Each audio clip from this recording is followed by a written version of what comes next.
ಸುಲಭೋಪಾಯದಿಂದಿಟ್ಟು ಬಾಯಸ್ತಲಗ ಗುರುವಾಗ ಸಮಸ್ತ ಭಕ್ತನಿಕಾಯವ ಪಾವನವ ಮಾಡಿದ ರಾಜಪೂರ್ವಾಚಾರ್ಯ ಸಂಗ ಬಸವ ಶರಣಾರ್ಥಿ ಶ್ರೀ ಗುರು ಮೌನಮಲ್ಯನಾಥ ಮುಗಿದ ಕೈಗಳಲ್ಲಿ ಸ್ತುತಿಪೆನಾಂ ಜಗದೊಳಗೆ ತನಿಗೆ ಸರಿಗಾನೆ ಮಿಗಿಲಾದ ಪದವಿ ಪಡೆದನು ಸ್ವಮಸುಮಿಗೆ ಭಜಿಪೆನಾಂ ಅಗಜವಲ್ಲಭ ರಕ್ಷಿಸಂ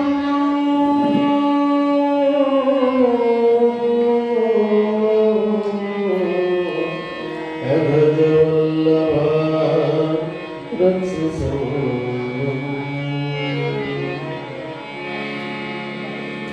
ಓಂ ಶ್ರೀ ಗುರು ಬಸವಲಿಂಗಾಯ ನಮಃ. ಈ ಶರನ್ನವರಾತ್ರಿಯ ಪರ್ವಕಾಲದಲ್ಲಿ ಸಾಗಿ ಬರ್ತಾ ಇರತಕ್ಕಂತಹ ಜಗನ್ಮಾತೆಯ ಈ ಪುಣ್ಯಮಯವಾದ ದಿವ್ಯ ಪುರಾಣದ ದಿವ್ಯ ಸಾನ್ನಿಧ್ಯವನ್ನು ವಹಿಸಿರ್ತಕ್ಕಂತಹ ಪ್ರಾತಸ್ಮರಣೀಯ ಸದ್ಗುರುವರೆಣ್ಯ ಮೌನಯೋಗಿ ಗುರುನಾಥಾರೂಢರು ಐಕ್ಯವಾದ ದಿನದಿ ಉದಯಿಸಿದ ಚಿಜ್ಯೋತಿ ಪರಮ ಪೂಜ್ಯ ಶ್ರೀ ಮೌನ ಮಲ್ಲಿಕಾರ್ಜುನಪ್ಪಂಗಳವರ ದಿವ್ಯ ಹರಿದಾವರೆಗಳಲ್ಲಿ ದೀರ್ಘ ದಂಡವತ್ ಕೋಟಿ ಕೋಟಿ ಪ್ರಣಾಮಗಳನ್ನು ಸಲ್ಲಿಸುತ್ತಾ ವೇದಿಕೆಯ ಮೇಲೆ ಆಸೀನರಾಗಿರ್ತಕ್ಕಂತಹ ಸರ್ವ ಕಲಾ ಬಳಗದವರಲ್ಲಿಯೂ ಕೂಡ ಶರಣಾರ್ಥಿಗಳನ್ನು ಹೇಳ್ತಾ ಇವತ್ತಿನ ದಾಸೋಹ ಸೇವಾರ್ಥಿಗಳಲ್ಲಿ ಕೂಡ ಶರಣಾರ್ಥಿಗಳನ್ನು ಹೇಳಿ ಅವರಿವರೆನ್ನದೇ ಈ ಪುಣ್ಯಮಯವಾಗಿರ್ತಕ್ಕಂತಹ ಕಾರ್ಯಕ್ರಮದಲ್ಲಿ ಭಾಗಿಗಳಾಗಿ ಪುನೀತರಾಗಬೇಕೆಂದು ಆಗಮಿಸಿರುವ ಎಲ್ಲ ಶರಣ ತಂದೆ ತಾಯಂದರಲ್ಲಿ ಅನಂತ ಶರಣಾರ್ಥಿಗಳು. ಸಾಂಬ ಸದಾ ಶಿವ ಸಾಂಬ ಸದಾ ಶಿವ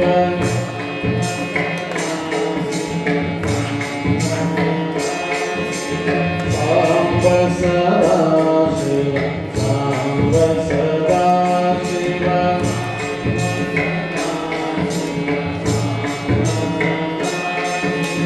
ಸಾಂಬ ಸದಾ ಶಿವ ಸಾಂಬ ಸದಾ ಶಿವ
ಸಾಂಬ ಸದಾ ಶಿವ ಸಾಂಬ ಸದಾ ಶಿವ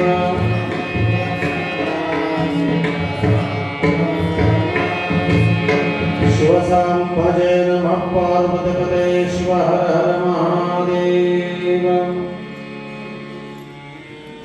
ಓಂ ಶ್ರೀ ಗುರು ಬಸವಲಿಂಗಾಯ ನಮಃ. ಈ ಪುಣ್ಯಮಯವಾಗಿರತಕ್ಕಂತಹ ಜಗನ್ಮಾತೆಯ ಚರಿತ್ರೆಯಲ್ಲಿ ನಾವು ನೀವುಗಳೆಲ್ಲ ನಿನ್ನಿನ ದಿವಸ ಜಗನ್ಮಾತೆಯ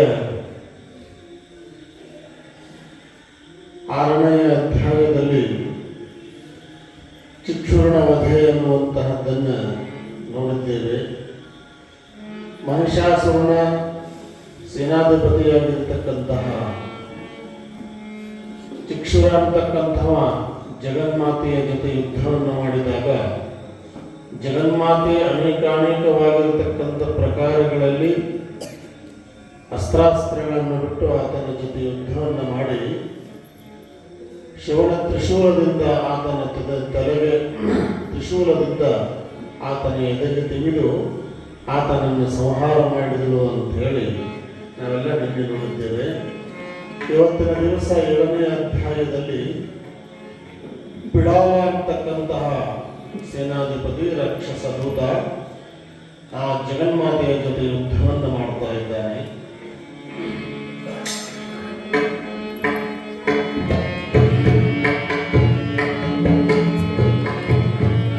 ಶೌರ್ಯ ಪರದೇವತೆಯೋ ಉಗ್ಗಡದ ದುಷ್ಟ ಬಿಡಾಲೆಂಬವನ ಮಡುಹಿದಳು ಮಹಾಲಕ್ಷ್ಮಿ ಶಿವನ ತ್ರಿಶೂಲದಿಂದ ನದಿ.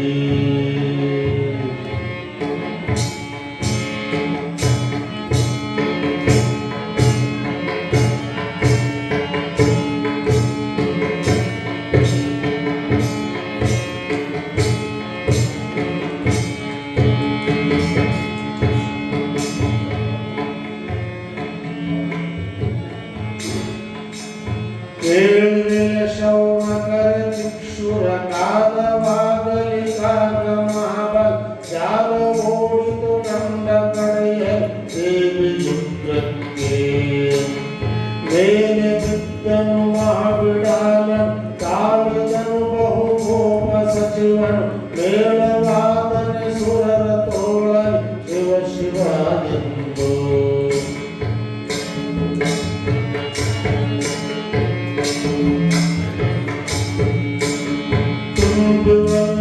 ಜಗವಸ್ತ್ರೀಗಳ ಕೊಂಬುವೆನು ಪ್ರಾಣವನು ನಿಜ ಎಂಬವರ ಸವರುವೆನು ಹುರಿ ಮಾಡುವೆನು ಭುವನಗಳ ಎಂಬೆಗೆ ಚಿಕ್ಷುರುದಕ್ರ ಸಂಹರ್ಷಿದಳು ಒಳಗನೆ ಎಂಬ ಕನ ಕಟ್ಟುವೆನು ಕೊಂದು ವಿಷ್ಣುವೆನು ಎಂದ.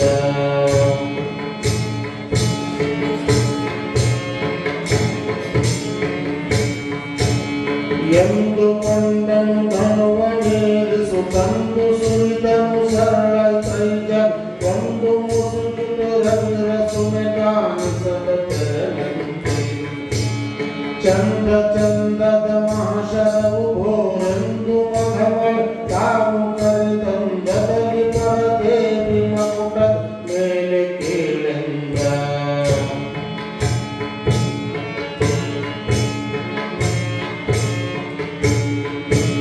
ಕಡಗಿಡಹಿದಳ ಶರವ ಸಿಂಧವ ಕಡಹಿದಳು ಹಯನಾಲ್ಕು ತರಿದೆ ಮಡಗಿದಳು ಸಾರಥ್ಯ ಧನುವೆ ಕಡಿಯ ಮಾಡಿದಳು ಒಡೆಯ ಹೊಯ್ದಳು ವಕ್ಷ ಕವಚವ ಎಡಬಿಡದ ಮಹಾದೈತ್ಯರಾಜ ಬಿಡಿಸಿದಳು ಪಾಳೆಯ ಯಮಪುರದಲ್ಲಿ ಕೇಳಿಂದ.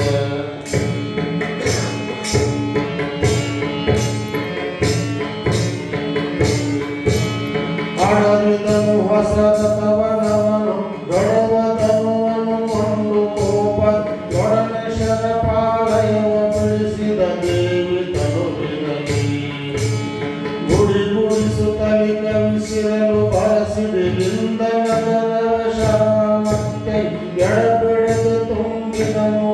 ದಿಶಗಳನ್ನು ಕೇಳೆಂದ ದಶ ದಿಶಗಳನ್ನು ಕೇಳೆಂದ ದಶ ದಿಶಗಳನ್ನು ಕೇಳೆಂದ.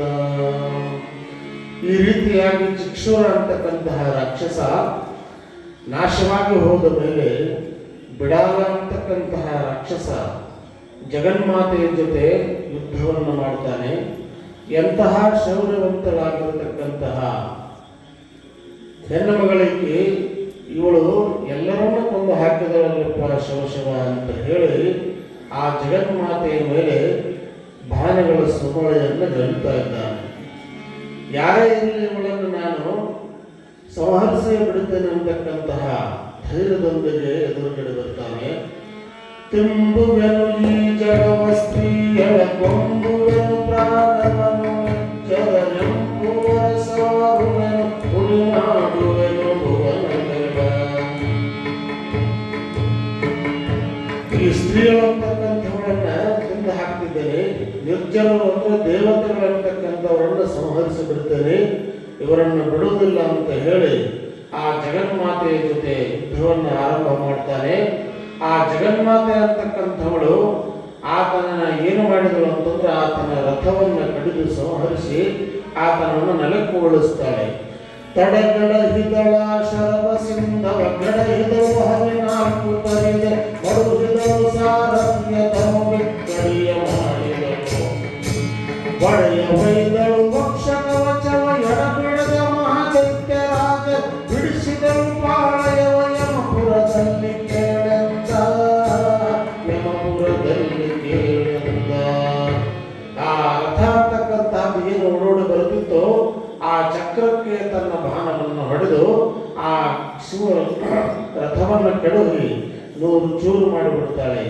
ಅವಾಗ ಆ ರಾಕ್ಷಸ ಅಂತಕ್ಕಂಥವನು ಮತ್ತೇನು ಮಾಡಿದ ಅಂದರೆ ಮತ್ತೆ ಹೊಸ ರಥವನ್ನು ಹತ್ತಿ ಮತ್ತೆ ಯುದ್ಧವನ್ನು ಆರಂಭಿಸ್ತಾನೆ. ಹೀಗೆ ಆ ಜಗನ್ಮಾತೆಗೂ ಆತನಿಗೂ ಮಧ್ಯದಲ್ಲಿ ಘನಘೋರವಾಗಿರತಕ್ಕಂತಹ ಯುದ್ಧ ಅನ್ನುವಂತಹದ್ದು ಸಾಗಿ ಬರ್ತದೆ. ಅವಾಗ ಮತ್ತೆ ಆ ರಾಕ್ಷಸ ಏನು ಮಾಡಿದಂದ್ರೆ ಜಗನ್ಮಾತೆಯ ಮೇಲೆ ಒಮ್ಮೆಲೆ 42 ಬಾಣಗಳನ್ನು ಬಿಡ್ತಾನೆ. ಅವಾಗ ಅದಕ್ಕೆ ಪ್ರತಿಯಾಗಿ ಜಗನ್ಮಾತೆ ಬಾಣವನ್ನು ಬಿಟ್ಟು ಅವೆಲ್ಲವನ್ನ ಸಂಹರಿಸ್ತಾ ಇದ್ದಾಳೆ. ಆವಾಗ ಆತ ಗದೆಯನ್ನು ತೆಗೆದುಕೊಂಡು ಜಗನ್ಮಾತೆಯನ್ನು ಹೊಡಿಲಿಕ್ಕೆ ಹೋಗ್ತಾನೆ. ತಪ್ಪಿಸುತ್ತಲಾಗದೆಯ ಕಲವೆರಡಿಪ್ಪ ಶರದಲ್ಲಿ ಗದೆಯ ತುಂಬ ತಪ್ಪನೆಯು ಕೆಳಗಿದರು 42 ಬಾಣದಲ್ಲಿ ಉಪ್ಪವರಿಸುತ್ತಲ ಸುರ ಖಡ್ಗವ ತಪ್ಪದ ಹಿಡಿದಾಗ ನಗದೆ ಉಪ್ಪ ಶಾಂಭವಿ ಮುಖದ ಮೇಲೆಯು 5 ಕೋಪದಲ್ಲಿ ಆತನ ಗದೆಗೆ ಜಗನ್ಮಾತೆ 42 ಬಾಣಗಳನ್ನು ಬಿಟ್ಟು ಒಮ್ಮೆಲೆ ಪುಡಿ ಮಾಡಿ ಆತನನ್ನ ಜಗನ್ಮಾತೆ ಮತ್ತೆ ಉಪ್ಪರಿಗೆಯಿಂದ ಕೆಳಗಡೆ ಕೆಡುತ್ತಾಳೆ. ಹೀಗೆ ಬಾಣಗಳಿಂದ ಕತ್ತಿಯನ್ನು ಕಡಿದು ಅವನ ಕಬ್ಬಿಣದ ಅಂಗಿ ಅಂತಕ್ಕಂತಹದ್ದನ್ನ ಕವಚವನ್ನ ಸಿಡಿಬಿಡುತ್ತಾಳೆ. ಆವಾಗ ಬಿದ್ದು ಹೊರಗಳಿಗೆ ಮೂರ್ಛೆಯನ್ನು ಹೊಂದುತ್ತಾನೆ ಆ ರಾಕ್ಷಸ ಅಂತಕ್ಕಂಥವ. ಮೂರ್ಛೆ ಹೊಂದಿ ಆಮೇಲೆ ಎದ್ದು ನಿಂತು ಇವಳು ಯಾರು, ಇವಳನ್ನು ಒಂದಿಷ್ಟು ಮಾತಾಡಿಸಿ ನೋಡೋಣ ಅಂತ ಹೇಳಿ ಜಗನ್ಮಾತೆಯನ್ನ ಆತ ಮಾತನಾಡಿಸ್ತಾನೆ. ಎಲ್ಲಿ ಹೋಗುವೆ ಶಾಂಭವಿಯ ನಿಲ್ಲಿ ಸಿಕ್ಕಿದೆ ಮಹಾಬಿಡಾಲ ಕೊಲ್ಲದಲೆ ನಿನ್ನೋರುಜ್ಜರವೆಂದು ಮಾಡಿಯದು ಎಲ್ಲಿ ತಂದರು ನಿನ್ನ ಹರಿಹರನೆಲ್ಲರೂ ನೋಡಲಿಕೆಯಾದ ಕೊಲ್ಲವಿಕೆ ನಿನಗಿಲ್ಲವೆಂದ ಪರಿಸ್ಥಿತನು ಬಸುವ.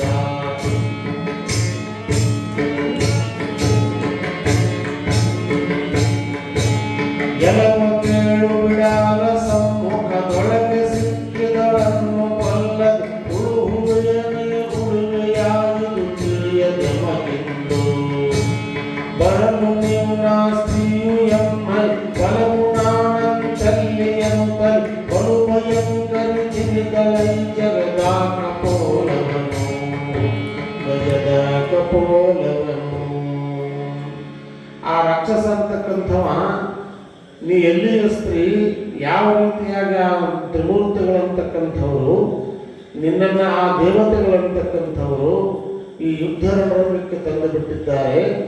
ಅದಕ್ಕಾಗಿ ನೀನು ಈ ಯುದ್ಧ ರಣರಂಗದಲ್ಲಿ ಹೆಣ್ಣು ಮಗಳಾಗಿ ಯುದ್ಧವನ್ನು ಮಾಡುವುದು ಸರಿಯಲ್ಲ ಅಂತ ಹೇಳ್ತಾನೆ. ಅವಾಗ ಜಗನ್ಮಾತೆ ಹೇಳ್ತಾಳೆ, ಕೆಲವು ಬಿಡಾಲ ಕೇಳು, ನಿನ್ನ ಎದುರಿನಲ್ಲಿ ಸಿಕ್ಕ ನನ್ನನ್ನು ಕೊಲ್ತನಂತೆಯಲ್ಲ, ಕೊಲ್ಲುವ ಧೈರ್ಯ ಇದ್ದರೆ ಕೊಲ್ಲು, ಕೇವಲ ನನ್ನ ಸ್ತ್ರೀ ಅಂತ ನೀನು ಭಾವಿಸಿಕೊಂಡಿದೆಯಾ? ಅದಕ್ಕೆ ನಾನು ಕೇವಲ ಸ್ತ್ರೀ ಅಲ್ಲ, ಭಯಂಕರಳಾದ ದೇವಿ ನಾನಿದ್ದೇನೆ ಅಂತ ಹೇಳಿ ಜಗನ್ಮಾತೆ ಆತನ ಆನೆಯನ್ನು ಏರಿ ಜಗನ್ಮಾತೆಯ ಜೊತೆ ಆತ ಯುದ್ಧವನ್ನು ಮಾಡ್ತಾ ಇದ್ದಾನೆ. ಆನೆಯ ಸೊಂಡಿಲಿಗೆ ಜಗನ್ಮಾತೆ ಅಂತಕ್ಕಂಥವಳು ತಿವಿತಾ ಇದ್ದಾಳೆ. ಆವಾಗ ತಿವಿದಾಗ ಆತ ಹೇಳ್ತಾನೆ, ಯಾತಕೆಯು ನೀನು ಸಾಯುವೆ ಎನ್ನಲಿ ಸೋತೆ ನಾವು ನೀನು ಹೋಗು ಜೀವನ ಆತು ಎನ್ನುವುದು ಯುದ್ಧ ಮಾಡಿದು ದುದಕ್ಕೆ ಮೆಚ್ಚಿದೆನು. ಮಾತನಾಡಲು ದೇವಿಯು ಮಾತನಾಡಿದಳ ಬಿಡಲ ನೀತಿ ವಚನ ಕೇಳು ಹೇಳುವೆನೆಂದಳ ದೇವಿ ಎಂದಳ ದೇವಿ. ಆತ ಹೇಳ್ತಾನೆ, ನಮ್ಮಿಂದ ಯಾಕೆ ನೀನು ಒಬ್ಬ ಸ್ತ್ರೀಯಾಗಿ ಸಾಯ್ತೀಯ? ಹೋಗು, ನಮ್ಮ ಜೊತೆ ಯುದ್ಧವನ್ನು ಮಾಡಬೇಕು ಅಂತ ನಿನ್ನ ಇಚ್ಛೆ ಇತ್ತಲ್ಲ, ಯುದ್ಧವನ್ನು ಮಾಡಿದಿ, ನಿನಗೆದ್ದದಂತ ಅನ್ನೋದು ಹೋಗಿಬಿಡು, ನಿನ್ನನ್ನು ಜೀವದಿಂದ ಬಿಟ್ಟಿದ್ದೇನೆ ಹೋಗು ಅಂತ ಹೇಳ್ತಾನೆ. ಇಲ್ಲಾಂದ್ರೆ ಅದಕ್ಕೆ ಏನಾದರೂ ಉತ್ತರ ಹೇಳ್ತಿದ್ರೆ ಹೇಳು ಅಂತ ಜಗನ್ಮಾತೆಯನ್ನು ಮಾತನಾಡಿಸ್ತಾನೆ. ಅವಾಗ ಜಗನ್ಮಾತೆ, ಏನು ಮಾಡು ಗಣನು ಬಿಡಾಲನೆ ನೀನು ಮೆಚ್ಚಿಯ ಕೊಟ್ಟೆಯಪ್ಪ, ನೀನು ಮೆಚ್ಚಿದ ಬಳಿಕ ನಾ ಹೋಗ್ಬೇಕು, ಆದರೆಯೂ ನಾನು ಮಾಡಿಯ ಸಪ್ತ ಮನುಷ್ಯನ ದೇನು ಬರಸ ಕೊಂಡು ಹೋಗ ಎಂಬ ವಿಧ ನಾನು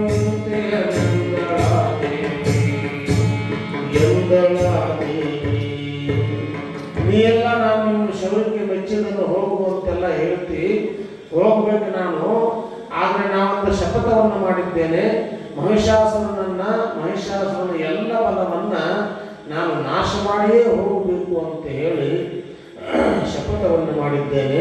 ಅದಕ್ಕಾಗಿ ನಿಮ್ಮನ್ನು ಕೊಲ್ಲಲಾರದೆ ನಾನು ಇಲ್ಲಿಂದ ಹೋಗೋದಿಲ್ಲ ಅಂತ ಹೇಳ್ತಾಳೆ. ಆಗ ಎಲ್ಲ ಪ್ರತಿಜ್ಞೆ ಅನ್ನುವಂತಹದ್ದು ಆ ಕೈಗೂಡಿದ ಬಳಿಕ ನಾನು ಇಲ್ಲಿಂದ ಹೋಗಲಿಕ್ಕೆ ಯೋಗ್ಯ ಇದ್ದೇನೆ. ಮಹಿಷಾಸುರ ಅಂತಕ್ಕಂಥವ ಉಳಿದಾನಲ್ಲ, ನೀವೆಲ್ಲರೂ ಉಳಿದುಕೊಂಡಿದ್ದೀರಲ್ಲ, ಅದಕ್ಕೆ ನಾನು ಇಲ್ಲಿಂದ ಹೋಗಲಿಕ್ಕೆ ಬರೋದಿಲ್ಲ ಅಂತ ಹೇಳಿ ಜಗನ್ಮಾತೆ ಅಂತಕ್ಕಂಥವಳು ದೊಡ್ಡ ಬಾಣವನ್ನು ತೆಗೆದುಕೊಂಡು ಆ ರಾಕ್ಷಸನ ಜೊತೆಗೆ ಮತ್ತೆ ಯುದ್ಧವನ್ನು ಆರಂಭಿಸ್ತಾಳೆ. ಎಂದು ಶಾರ್ಂಗಯಲೇಳು ಶರಗಳ ನಂದು ಹೂಡುತ್ತ ಲಜ್ಜಳವನ ಸಂಧಿಸಿದವೋ ಮಯದಿ ಸೈಸುತ್ತಾದೈತ್ಯ ಒಂದೆಂದೆಡೆ ಸಾಯಳಿಕೆ ಎಂದು ಯೋಚಿಸಿದಾಗ ದೈತ್ಯನು ಅಂದು ಎತ್ತಿದ ಬ್ರಹ್ಮಶಕ್ತಿಯ ಕೇಳು ನಂದೀಶ. ಹೀಗೆ ಹಾಗೆ ಸಾಯುವುದಿಲ್ಲ, ಇನ್ನು ಹೀಗಾದ್ರೆ ಕೆಲಸ ಆಗುವುದಿಲ್ಲ ಅಂತ ಹೇಳಿ ಆ ಬ್ರಹ್ಮಶಕ್ತಿಯ ಬಾಣವನ್ನು ತೆಗೆದುಕೊಂಡು ಆ ಜಗನ್ಮಾತೆಗೆ ಬಿಡ್ತಾನೆ. ಅವಾಗ ಬಹಳ ತೇಜದ ಬಹಳ ರೌದ್ರದ ಬಹಳ ಸಾಮರ್ಥ್ಯದ ಶಕ್ತಿ ಬಹಳ ಕೋಪದ ಲೆತ್ತಿ ಶಾಂಭವಿ ನೋಡೆನುತ್ತ ದೈತ್ಯ ಬಹಳ ಪರಬ್ರಹ್ಮುವಿನ ಮೇಲೆಯು ಬಹಳ ಬಲವನ್ನು ಬಿಡಾಲ ಮುಂದ ಬಹಳ ಹೆಜ್ಜೆಯನ್ನಿಟ್ಟು ಬಿಟ್ಟನು ಪಾಪರಾಂಬಳಿಗೆ ತಳತಳಿಸುತ್ತಾ ಶಕ್ತಿ ದೇವಿಯ ಹೊಳೆವಗೆ ಯುವನಾರ ಬೆಳಗಿದು ಶೋಭಿಸುತ್ತ ನಾಯಕರು ಪುನಃ ಬಿಟ್ಟಂತೆ ಹಲವುಗಳುತ್ತ ದೈತ್ಯಗಿರಿತರುಗಳನ್ನು ಸುರಿಸುತ್ತ ದೇವಿ ಮೇಲೆ ಬಳಿಕ ಕರಮುಷ್ಟಿಯಲ್ಲಿ ತಿಂದರು ಶಾಂಭವಿಯ ಎದೆಯ. ಹೀಗೆ ಬಹಳಷ್ಟು ರುದ್ರಾಕಾರವಾಗಿ ಜಗನ್ಮಾತೆಯ ಜೊತೆ ಯುದ್ಧವನ್ನು ಮಾಡಿ ಬಹಳ ಪ್ರಕಾಶದ ಬಹು ಭಯಂಕರ ಶಕ್ತಿಯನ್ನ ಬಹು ಕೋಪ ಬಹು ಸಾಮರ್ಥ್ಯದಿಂದ ಪರಾಕ್ರಮಿಯಾಗಿರ್ತಕ್ಕಂಥ ಬಿಡಾಲ ಬಹು ಹೆಜ್ಜೆಯನ್ನು ಮುಂದಿಟ್ಟು ಪರದೇವತೆಯ ಮೇಲೆ ಶಾಂಭವಿಯೇ ನೋಡುವಂತೆ ಹೇಳಿ ಬೀಸಿ ಹೊಡಿತಾನೆ. ಅವಾಗ ಆ ಶಕ್ತಿ ಪ್ರಕಾಶಿಸುತ್ತಾ ಜಗನ್ಮಾತೆ ಎದುರುಗಡೆ ಬಂದು ಹೊಳೆಯುತ್ತಿರುವ ದೇವಿ ಪುಸ್ತಳಿಸರದೊಳಗೆ ಶ್ರೇಷ್ಠ ರತ್ನವನ್ನಿಟ್ಟ ಹಾಗೆ ಮನೋಹರವಾಗಿ ಆತನ ಕಣ್ಣಿಗೆ ಬೆಳಗುತ್ತದೆ. ಈ ಬಿಡಾಲ ಹಲ್ಲನ್ನು ಕಡಿಯುತ್ತಾ ದೇವಿ ಮೇಲೆ ಆ ಪರ್ವತ ಗಿಡಗಳು ಅಂತಕ್ಕಂಥವನ್ನು ಕಿತ್ತು ಎಸೆಯಲಿಕ್ಕೆ ಶುರು ಮಾಡ್ತಾನೆ. ಕೊನೆಗೆ ತನ್ನ ಮುಷ್ಟಿಯಿಂದ ತೆಗೆದುಕೊಂಡು ಜಗನ್ಮಾತೆಯ ಎದೆಯ ಮೇಲೆ ಹೊಡಿತಾನೆ. ಅವಾಗ ಜಗನ್ಮಾತೆ ಆ ಪಟ್ಟನ್ನು ಸಹಿಸಿಕೊಂಡು ಆ ರಾಕ್ಷಸನ ಮೇಲೆ ಪ್ರತಿಯಾಗಿ ತನ್ನ ದಾಳಿಯನ್ನು ಮಾಡ್ತಾಳೆ. ನಕ್ಕು ಶಾಂಭವಿ ಶಿವನ ಶೂದಲ ಲೆಕ್ಕಿದರು ಭಗನೆದೆಯ ಕಾವ ದಕ್ಷಿಯ ಕುಲಧಾರದೆ ಪ್ರಾಣವನ್ನು ಕಳಕಳಿ ರಕ್ತಸರು ತಾವು ಕಂಡು ಬಿಡಿಯೇ ತಕ್ಕು ಇವಳನ್ನು ಹತ್ತು ಕಾಗೆ ದಿಕ್ಕಿದನು ಬಿಡಬೇಡೆಂತ ಮುತ್ತಿತ್ತು ಬಿಡಾಲ ಬಲ. ಆ ಜಗನ್ಮಾತೆ ನಕ್ಕು ಆತ ಯಾವಾಗ ಜಗನ್ಮಾತೆ ಎದೆಯ ಮೇಲೆ ಮುಷ್ಟಿಯಿಂದ ಹೊಡೆದೋ ಶಾಂಭವಿಗೆ ಸಿಟ್ಟು ಬರ್ತದೆ.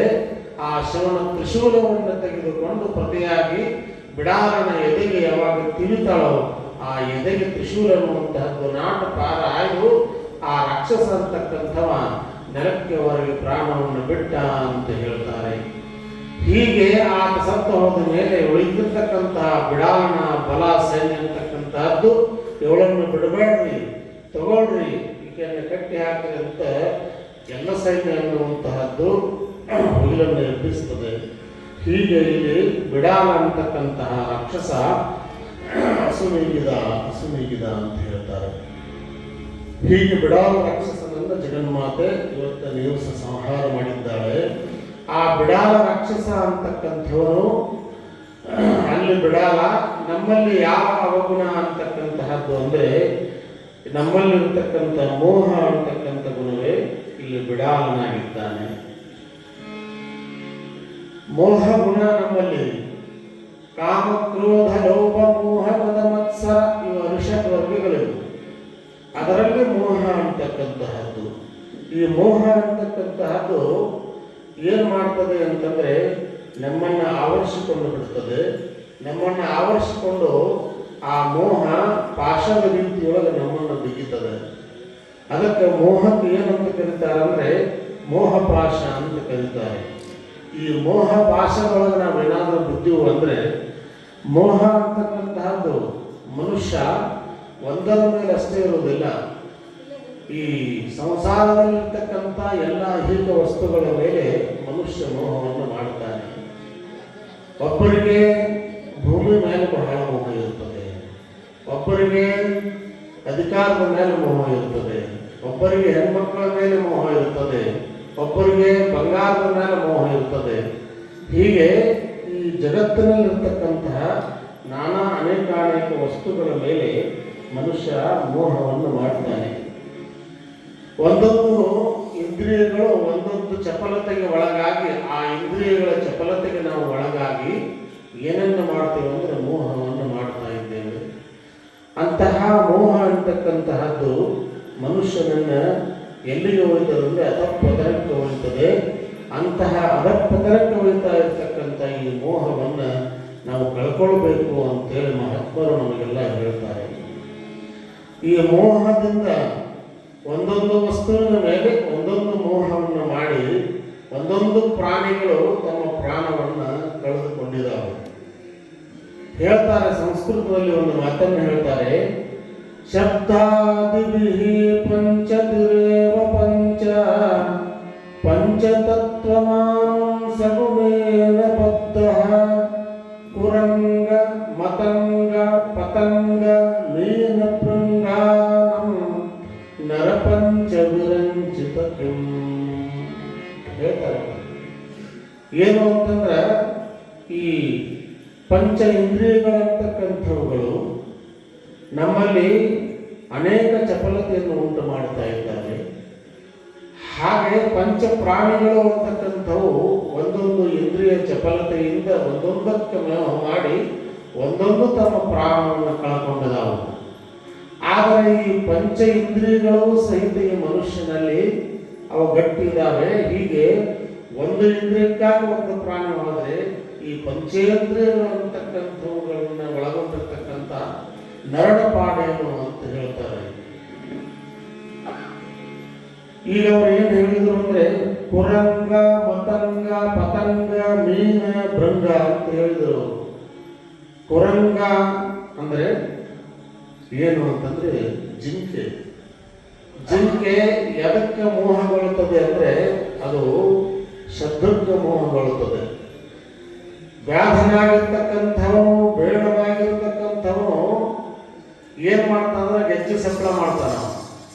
ಯಾವಾಗ ಗೆಜ್ಜೆ ಸಪ್ಪಳ ಮಾಡ್ತಾರೋ ಆ ಕಡೆಗನೆ ಆ ಕಿವಿಯನ್ನು ತಿರುಗಿಸ್ತಾ ತಿರುಗಿಸ್ತಾ ತಿರುಗಿಸ್ತಾ ಜಿಂಕೆ ಆ ಕಡೆ ಲಕ್ಷ್ಯ ಕೊಡ್ತದೆ. ಈ ಕಡೆ ಬೇಡವಾಗಿರ್ತಕ್ಕಂಥವ ಬಾಣವನ್ನು ಬಿಟ್ಟು ಆ ಜಿಂಕೆಯನ್ನು ಬೇಟೆಯಾಡ್ತಾನೆ. ಅದು ಆ ಶಬ್ದಕ್ಕೆ ಮರಳಾಗಲಿಲ್ಲ, ಆ ಶಬ್ದದ ಕಡೆ ಕಿವಿ ಬರಲಿಲ್ಲ ಅಂತಂದ್ರೆ ಆ ಬೇಡ ಬಿಡ್ತಕ್ಕಂಥ ಆ ಬೇಡನ ಬಾಣದ ಕಡೆ, ಬೇಡನ ಮಾಡ್ತಕ್ಕಂತಹ ಸಪ್ಪಳದ ಕಡೆ ಆ ಲಕ್ಷ್ಯ ಹೋಗಿ ಚೆಂಗನೆ ಜಿಗಿದು ಪಾರಾಗ್ತಿತ್ತು. ಆದರೆ ಅದು ಏನು ಮಾಡಿತು ಅಂದರೆ ಆ ಶಬ್ದಕ್ಕೆ ಮರುಳಾಗಿ ಆ ತನ್ನ ಪ್ರಾಣವನ್ನು ಕಳ್ಕೊಳ್ಳುತ್ತದೆ. ಹೀಗೆ ಮತಂಗ ಅಂತಂದ್ರೆ ಆನೆ. ಆನೆ ಅಂತಕ್ಕಂತಹದ್ದು ಅದು ಸಹಿತ ಅದಕ್ಕೆ ಯಾವುದು ಅಂದ್ರೆ ಸ್ಪರ್ಶೇಂದ್ರಿಯದ ಚಪಲ. ಅದಕ್ಕೇನು ಅಂದ್ರೆ ತನ್ನ ಚರ್ಮದ ಚಪಲ. ಹೆಣ್ಣು ಆನೆಗೆ ತನ್ನ ಚರ್ಮವನ್ನು ತಿಕ್ಕಬೇಕು ಅಂತ ಅದಕ್ಕೆ. ಹೆಣ್ಣಾನೆ ಸಿಕ್ತು ಅಂತಂದ್ರೆ ಏನು ಮಾಡ್ತದೆ ಅಂದ್ರೆ ಆನೆ, ಗಂಡಾನೆ ಅದಕ್ಕೆ ತಿಕ್ತದೆ.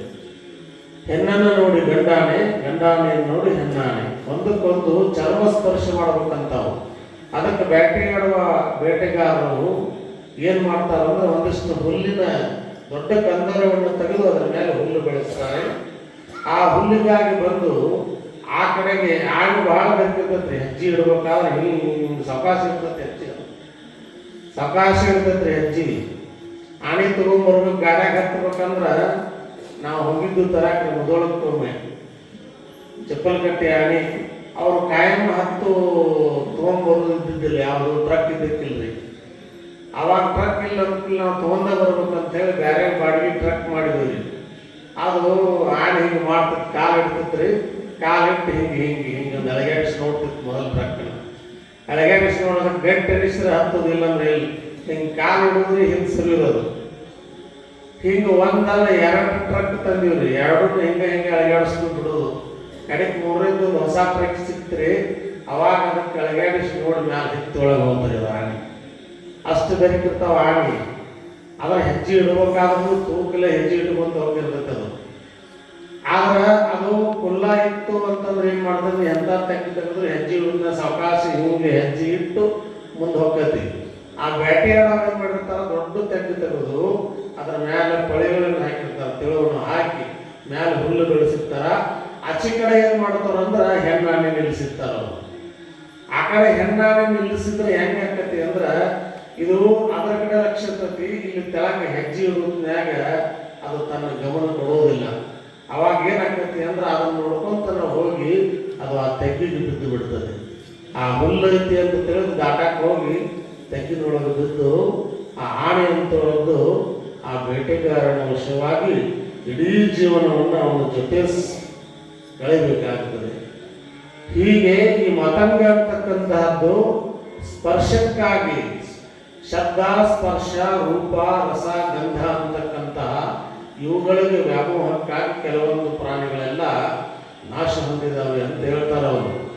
ಸ್ಪರ್ಶಕ್ಕಾಗಿ ಆನೆ ಹಾಳಾದರೆ ಅನಂತರದೊಳಗೆ ರೂಪಕ್ಕಾಗಿ ಪತಂಗ ಅಂತಕ್ಕಂತಹದ್ದು. ಆ ಪತಂಗ ಅಂತಂದ್ರೆ ಪಾತ್ರಗಿತ್ತಿ, ಪಕ್ಕದ ಹುಳ. ಅದು ಎಲ್ಲಿ ಬರ್ತದೆ ಅಂದ್ರೆ ದೀಪದ ಸೌಂದರ್ಯಕ್ಕೆ ಮರಳಾಗ್ತದೆ. ದೀಪದ ಸೌಂದರ್ಯಕ್ಕೆ ಮರಳಾಗಿ ಅದೇನು ಮಾಡ್ತಂದ್ರೆ ದೀಪವನ್ನು ಚುಂಬಿಸಲಿಕ್ಕೆ ಹೋಗ್ತದೆ. ದೀಪದೊಳಗೆ ಸುಟ್ಟಬಂದು ಸತ್ತು ಬಿಡ್ತದೆ. ಲೈಟ್ ಒಳಗೆ ಅಂತ ನೋಡ್ರಿ, ಯಾರು ಹೋಗಿ ಲೈಟ್ ಒಳಗೆ ಎಷ್ಟು ಸಿಕ್ಕೊಂಡು ಸತ್ತಿರ್ತಾವ. ಕಾರಣ ಎಂದು ರೂಪಕ್ಕೆ ಮರಳಾಗಿರ್ತಕ್ಕಂತಹ ಪತಂಗ. ಕುರಂಗ, ಮತಂಗ, ಪತಂಗ, ಮೀನ ರಸನೇಂದ್ರಿಯ ಬಾಯಿಗೆ ಮರಳಾಗ್ತದೆ. ಯಾವಾಗ ಆ ಗಾಳವನ್ನು ಹಾಕಿರ್ತಾನ ಮೀನುಗಾರ, ಕೆಳಗೆ ಜೋತು ಬಿಟ್ಟಿರ್ತಾನ, ಮಳೆ ಹುಳ ಸಿಕ್ಕಿಸಿ ಜೋತು ಬಿಟ್ಟಿರ್ತಾನ. ಅದೇನು ಮಾಡ್ತೈತಿ ಅಂದ್ರೆ ಮಳೆ ಹುಳ ತಿನ್ನಕ್ಕೆ ಬರ್ತೈತಿ. ಅದು ಮಳೆ ಹುಳ ತಿನ್ನಕ್ಕೆ ಬಂದು ಅಲ್ಲಿ ಆ ಗಾಳಕ್ಕೆ ಸಿಕ್ಕೋತದೆ. ಮೀನ ತನ್ನ ಪ್ರಾಣವನ್ನು ಕಳ್ಕೊಳ್ತದೆ. ಅನಂತರದೊಳಗೆ ಭೃಂಗ ಅಂತಂದ್ರೆ ಇದು ಗುಂಗಿ ಹುಳ. ಅದು ವಾಸನೆಗೆ ಮರುಳಾಗ್ತದೆ, ಗಂಧಕ್ಕೆ ಮರುಳಾಗ್ತದೆ.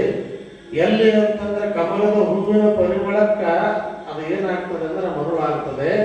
ಆ ಕಮಲದ ಹೂವಿನೊಳಗಡೆ ವಾಸನೆಗೆ ಹೋಗಿ ಕೂತ್ಕೊಂಡು ಆ ವಾಸನೆ ಜಕ್ಕೊಳಕ್ಕೆ ಹೋಗ್ತದೆ. ಅದು ವಾಸನೆಯನ್ನ ಸುಗಂಧವನ್ನು ಹೀರ್ತಾ ಹೀರ್ತಾ ಹೀರ್ತಾ ಅಲ್ಲೇ ಮಕ್ಕಳಾಗಿ ಕೂತ್ಕೋತೈತಿ.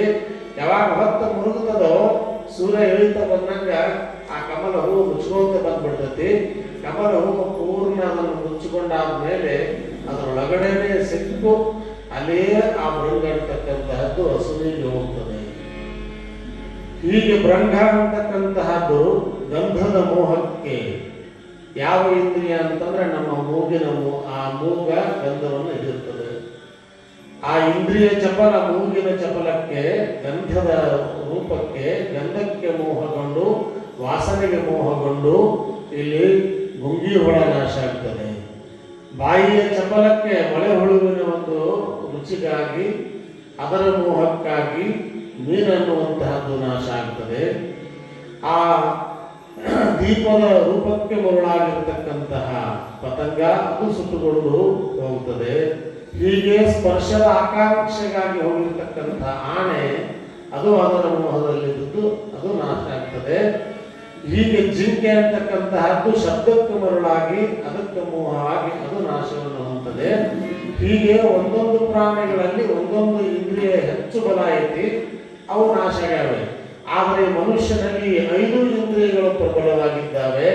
ಈ ಮನುಷ್ಯನ ಗತಿ ಹೇಗೆ ಅಂತಾರೆ. ಹಾಗೆ ನರ ಪಂಚವಿರಂಚಿತ ಕಿಮ್ ಅಂತ ಹೇಳಿದರು. ನರನಲ್ಲಿ ಈ ಪಂಚ ಇಂದ್ರಿಯಗಳೆಲ್ಲವೂ ಪ್ರಬಲ ಇದ್ದಾವೆ. ಈತನ ಗತಿ ಹೇಗೆ? ಅದಕ್ಕಾಗಿ ನಾವು ಏನಪ್ಪಾ ಅಂತಂದ್ರೆ ಈ ಎಲ್ಲ ಇಂದ್ರಿಯ ಸುಖಗಳಿಗಾಗಿ ಮರುಳಾಗದೆ ಇವುಗಳ ಮೋಹದಲ್ಲಿ ಬೀಳಲಾರದೆ ನಾವು ಯಾವ ಕಡೆ ಗಮನ ಕೊಡಬೇಕು ಅಂತಂದ್ರೆ ಭಗವಂತನ ಕಡೆ ಗಮನ ಕೊಡಬೇಕು ಅಂತ ಹೇಳ್ತಾರೆ. ಹೀಗೆ ಈ ಮೋಹ ಅಂತಕ್ಕಂತಹದ್ದು ನಮ್ಮನ್ನ ಅನಂತ ಪಾಶದೊಳಗಡೆ ಹೋಗಿ ಕೆಡುತ್ತದೆ. ಒಬ್ಬರಿಗೆ ಅಧಿಕಾರದ ವ್ಯಾಮೋಹ, ಒಬ್ಬರಿಗೆ ಹೊಲದ ವ್ಯಾಮೋಹ, ಒಬ್ಬರಿಗೆ ಬಂಗಾರದ ವ್ಯಾಮೋಹ, ಹೀಗೆ ಅನೇಕ ರೀತಿಯಲ್ಲಿ ಒಂದೊಂದು ರೀತಿಯೊಳಗ ಒಂದೊಂದು ವಿಧದ ಒಳಗ ಆ ಮೋಹ ಅನ್ನುವಂತಹದ್ದು ನಮ್ಮನ್ನು ಪಾಶದಂತೆ ಬಿಗಿತಾ ಇದೆ ಅಂತ ಹೇಳ್ತಾರೆ. ಕ್ಷಣವೊಂದರೊಳಗೆ ಪೂರ್ತಿ ಕೊಲ್ಲುವುದು ಯಮನ ಶೂಲ. ಕ್ಷಣದೊಳಗನ ಯಮನ ಪಾಶ ಬಿತ್ತು ಅಂದ್ರೆ ಒಂದೇ ಕ್ಷಣದೊಳಗೆ ನಮ್ಮ ಪ್ರಾಣ ಹೋಗ್ತದೆ. ಆದರೆ ಕ್ಷಣವನ್ನು ಕ್ಷಣ ಕೊಲ್ಲುವುದು ಮೋಹ ಮಮತೆಯ ಕುಣಿಕೆ.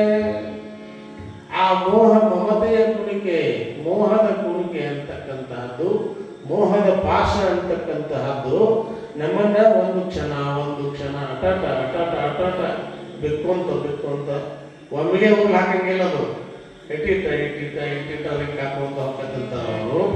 ಕ್ಷಣವನ್ನು ಕೊಲ್ಲುವುದು ಮೋಹ ಮಮತೆಯ ಕುಣಿಕೆ, ನಿನ್ನ ಕೊರಳಿಗೆ ಹೂಡಿ ಚಿರಕಾಲ ಒಣವನುವೆ ಬಿಗಿಯುವುದು ಮಂಕುತಿಮ್ಮ. ಅಟಾಟ ಬಿಕ್ಕೊಂತ ನಿನ್ನ ಕೊಲ್ತದಪ್ಪ ಅಂತ ಹೇಳ್ತಾರೆ ಅವರು. ಹೀಗೆ ಆ ಮೋಹ ನಮ್ಮನ್ನ ಒಮ್ಮೆಗೆ ಕೊಳ್ಳುವುದಲ್ಲ, ಅಟಾಟನ ಬಿಗಿದುಕೊಳ್ತದೆ. ಯಮನ ಪಾಶ ಒಮ್ಮೆಗೆ ಸಡನ್ಲಿ ಮುಗಿದು ಹೋದ ಕೆಲಸ, ಕಿರಿಕಿರಿ ಇಲ್ಲದು. ದಿನ ಕೊಲ್ಲುವುದು ಈ ಮೋಹ ಅಂತಕ್ಕಂಥದ್ದು. ನೋಡ್ರಿ ಅವುಗಳಿಗೆ ಹೆಂಗಿರ್ತೈತಿ. ಬಂಗಾರದ ಮೋಹ, ಮನ್ಯಾಗ ಬಂಗಾರ ಮಾಡಿಸ್ಕೊಡ್ಲಿಲ್ಲ ಯಜಮಾನ್ ಅಂದ್ರ ದಿನ ಶುರು ಆಕೈತ್ರಿ. ಹೆಂಗೆ ಬಂದು ಅವ್ನು ಹಿಂಗೆ ಊಟಕ್ಕೆ ಕುಂಡಿರ್ಬೇಕು. ಹಾಗೆ ಇರ್ತಾವ ಇವರು ಎಲ್ಲ ಅಪ್ಲಿಕೇಶನ್. ಅವ ಊಟಕ್ಕೆ ಕೂತಾಗನ ಅವೇನು ತಾಟ ಮುಂದೆ ಇರ್ತಾರೋ, 1-2 ರೊಟ್ಟಿ ಹೊಡಿತಾರೋ, ಹಿಂಗೆ ತಗೊಂಡು ಒಂದು ಪಲ್ಯ ಚಮಚನ ಹಾಕಿ ತಾಟಿಗೆ ಕೊಕ್ಕಿರವು. ಏನು ಇಟ್ಟು ದಿನ ಅದು ಕತ್ತಿ ಹೆಂಗೆ ದುಡಿತಾನು, ಇಟ್ಟು ದಿನ ಎಲ್ಲ ಮಾಡ್ತಾವೆ. ಒಂದು ಬಂಗಾರ ಅಂದೆ, ಒಂದು ಸೀರೆ ಅಂದೆ, ಅಲ್ಲೇ ಶುರು ಆಗ್ತಾವ್ರಿ ಅವು. ಇದು ಹಿಂಗೆ ಬಾಯಾಗ ತುತ್ತು ಹಾಕಿರ್ತೈತ್ರಿ, ತುತ್ತು ಒಳಗೂ ಹೋಗೋದಿಲ್ಲ, ಹೊರಗೂ ಹೋಗೋದಿಲ್ಲ. ಈ ಮನುಷ್ಯ ತಳ ಚೆಂಡ ಹಾಕೊಂಡು ಯಾವಾಗ ಮುಗಿದಿತ್ತು ಊಟ ಅಂತೀವ ಅಂತಾನ. ಅವ್ರು ಬಂದು ಕುಂದು ಕೂಡಲೇ ಶುರು ಮಾಡ. ಹಿಂಗೆ ಒಬ್ಬಕ್ಕೆ ಹೆಣ್ಮಗಳು ಸಾವುಕಾರ ಮನೆ ಹೆಣ್ಮಗಳನ್ನ ಶುರು ಮಾಡಿಲ್ರಿ ಸಾವುಕಾರಗ. ಯಾವಾಗ ತಂದು ಕೊಡವ, ನನಗೆ ಬಂಗಾರವಿಲ್ಲ, ಹಿಂಗೆ ಕತ್ತಿಗತ್ತೆ ದುಡಿದಾತು, 10 ವರ್ಷ ಆಯ್ತು, 20 ವರ್ಷ ಆಯ್ತು ನಿನ್ನ ಮದುವೆ ಮಾಡಿ, ಏನು ಕಣ್ಣಿ ಊಟಕ್ಕೆ ಕುಂತಾಗ ದಿನ ಕಿರಿಕಿರಿ ಇರೋದು. ಅವ ಅಂದ ನಿನ್ನ ಅನ್ನೋದರ ಏನು ಅಂತ ಕೇಳಿದ. ಮಟ್ಟ ಅನ್ನೋದರ ಏನಿಲ್ಲ, ನಂಗೆ ಬಂಗಾರ ಬೇಕಂದ್ರೆ ಬಂಗಾರ ಬೇಕು, ಒಟ್ಟ ಎತ್ತರ ಬೇಕು ಅಂದರು. ನನ್ನ ಕೊಳ್ಳ ಮಡಿ ಒಟ್ಟು ಬೇಕು ಅಂದ್ಲಕ್ಕೆ. 50 ಎಕರೆ ಅವನು ಜಮೀನ್ದಾರದ್ರಿ. ಅವಂದ ನೀನು ಸಣ್ಣ ಹೆಣ್ಮಗಳದೇನು ಕ್ವಿಂಟಲ್ ಬರ್ತಿ ಇದ್ದೀನಿ ಕೊಳ್ಳ ಮಡಿ ಬೇಕಾದ್ರೆ ನನ್ನ ಹೊಲ 10 ಸಲ ಮಾಡಿ ಆಗೋದಿಲ್ಲ ಅಂತ. ಆದ್ರೂ ತಪ್ಪಲಿಲ್ರಿ ಅದು. ದಿನ ಊಟಕ್ಕೆ ಕುಂತ ಕಿಟಿ ಶುರು ಆಯ್ತು. ಅವ್ರ ಮನೆಯಾಗಿದ್ದು ದೋಸ್ತಿದ್ದ, ಅವ್ನ ದೋಸ್ತ ಪತ್ತಾರಿದ್ದ.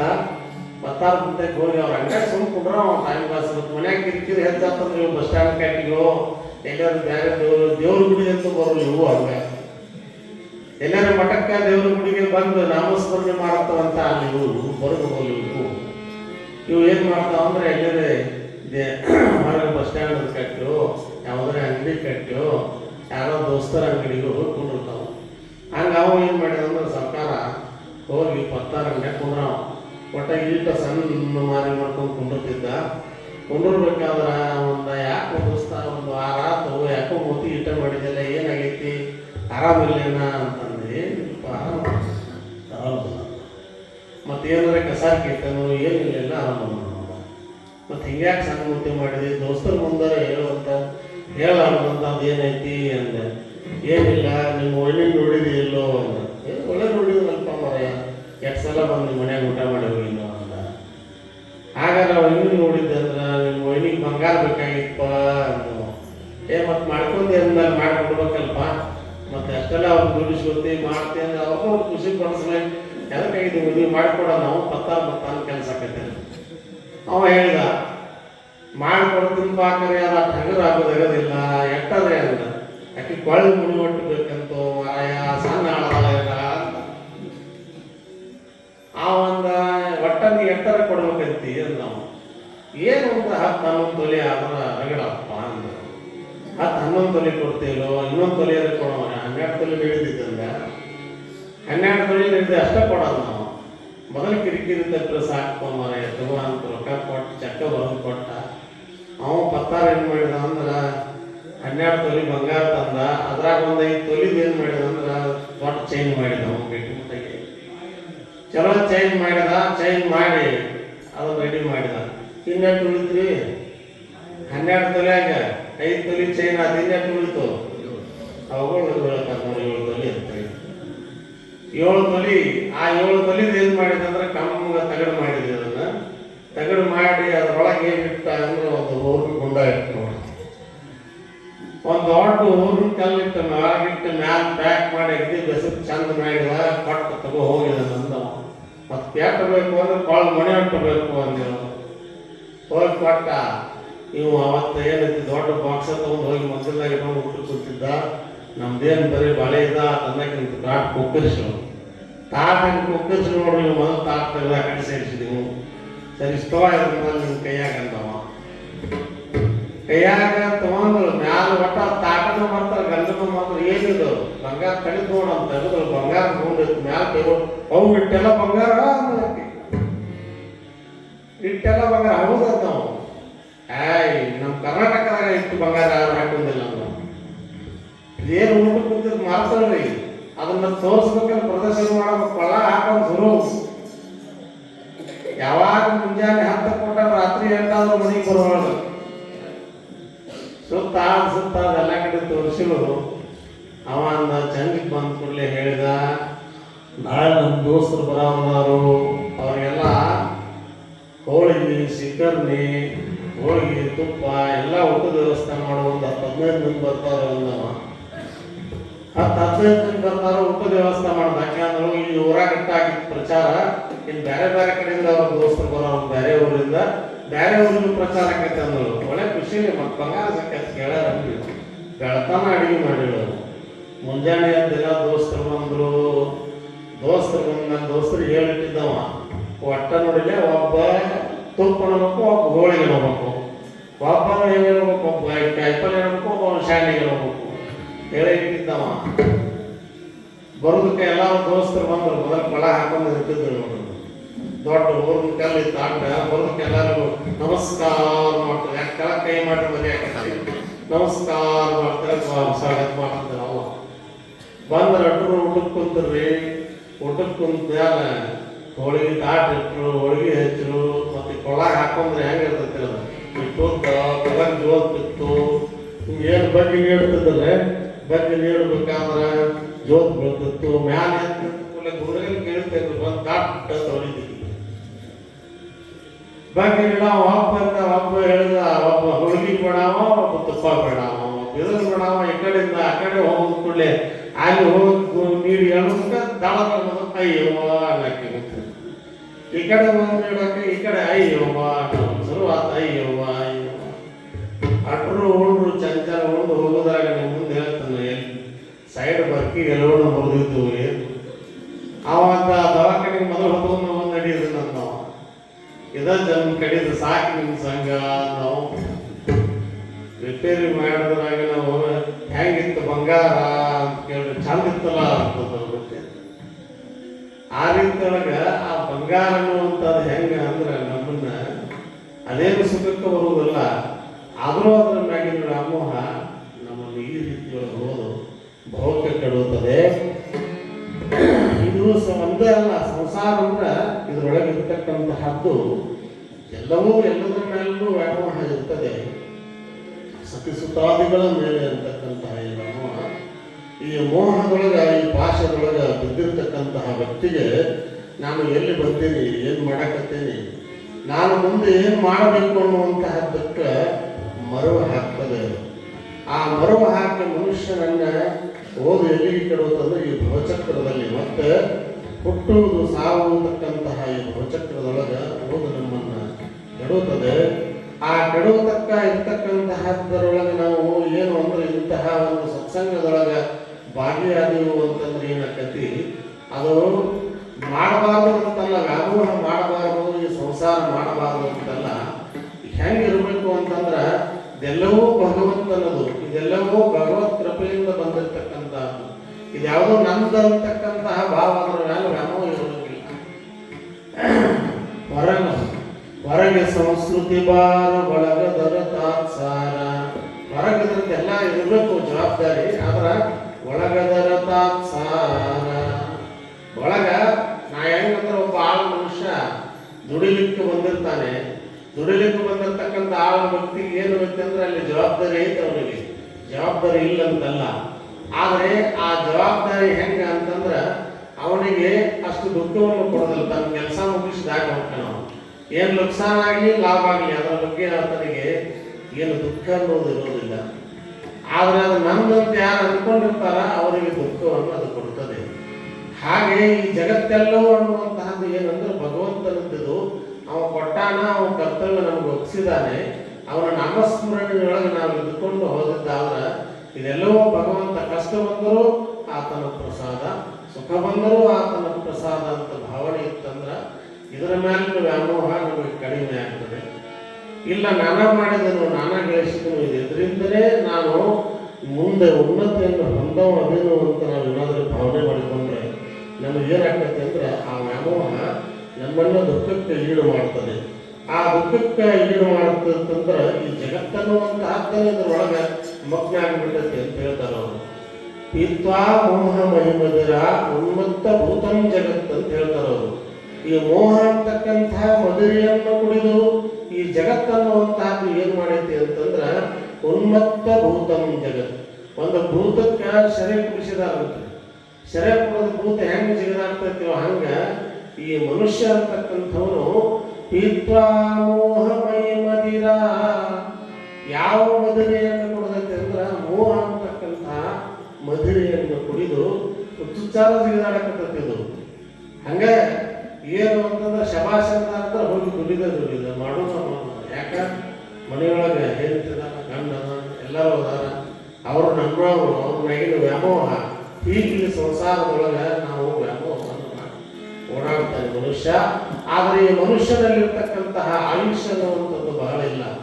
ನಾವು ಕೇವಲ ಇದರ ಮೇಲೆ ಮೋಹವನ್ನು ಮಾಡಿ ಇದರೊಳಗೆ ನಾವು ಕಾಲವನ್ನು ಕಳೆದಿರುವು ಅಂತಂದ್ರೆ ಮುಂದೇನು ಅಂದ್ರೆ ಕೊನೆಗೊಂದು ದಿನ ನಾವು ಸತ್ತು ಹೋದ ಮೇಲೆ ಮ್ಯಾಲ ನಮ್ಗೆ ಜಪ್ತಿ ತಗೋತಾರೆ. ಅವರು ಏನು ಮಾಡಿ ಬಂದೆ ಅಂತಂದ್ರೆ ಇದನ್ನ ಮಾಡಿ ಬಂದಾನ, ಓದ್ ಹಾಕಿ ಒಂದು ನರಕಕ್ಕೆ ಅಂತ. ಅದಕ್ಕೆ ಇರುವುದರೊಳಗನೆ ಅದರ ಮ್ಯಾಗಿನ ಮೋಹವನ್ನು ತೆಗೆದು ಭಗವಂತನ ಮೇಲೆ ಇಡು.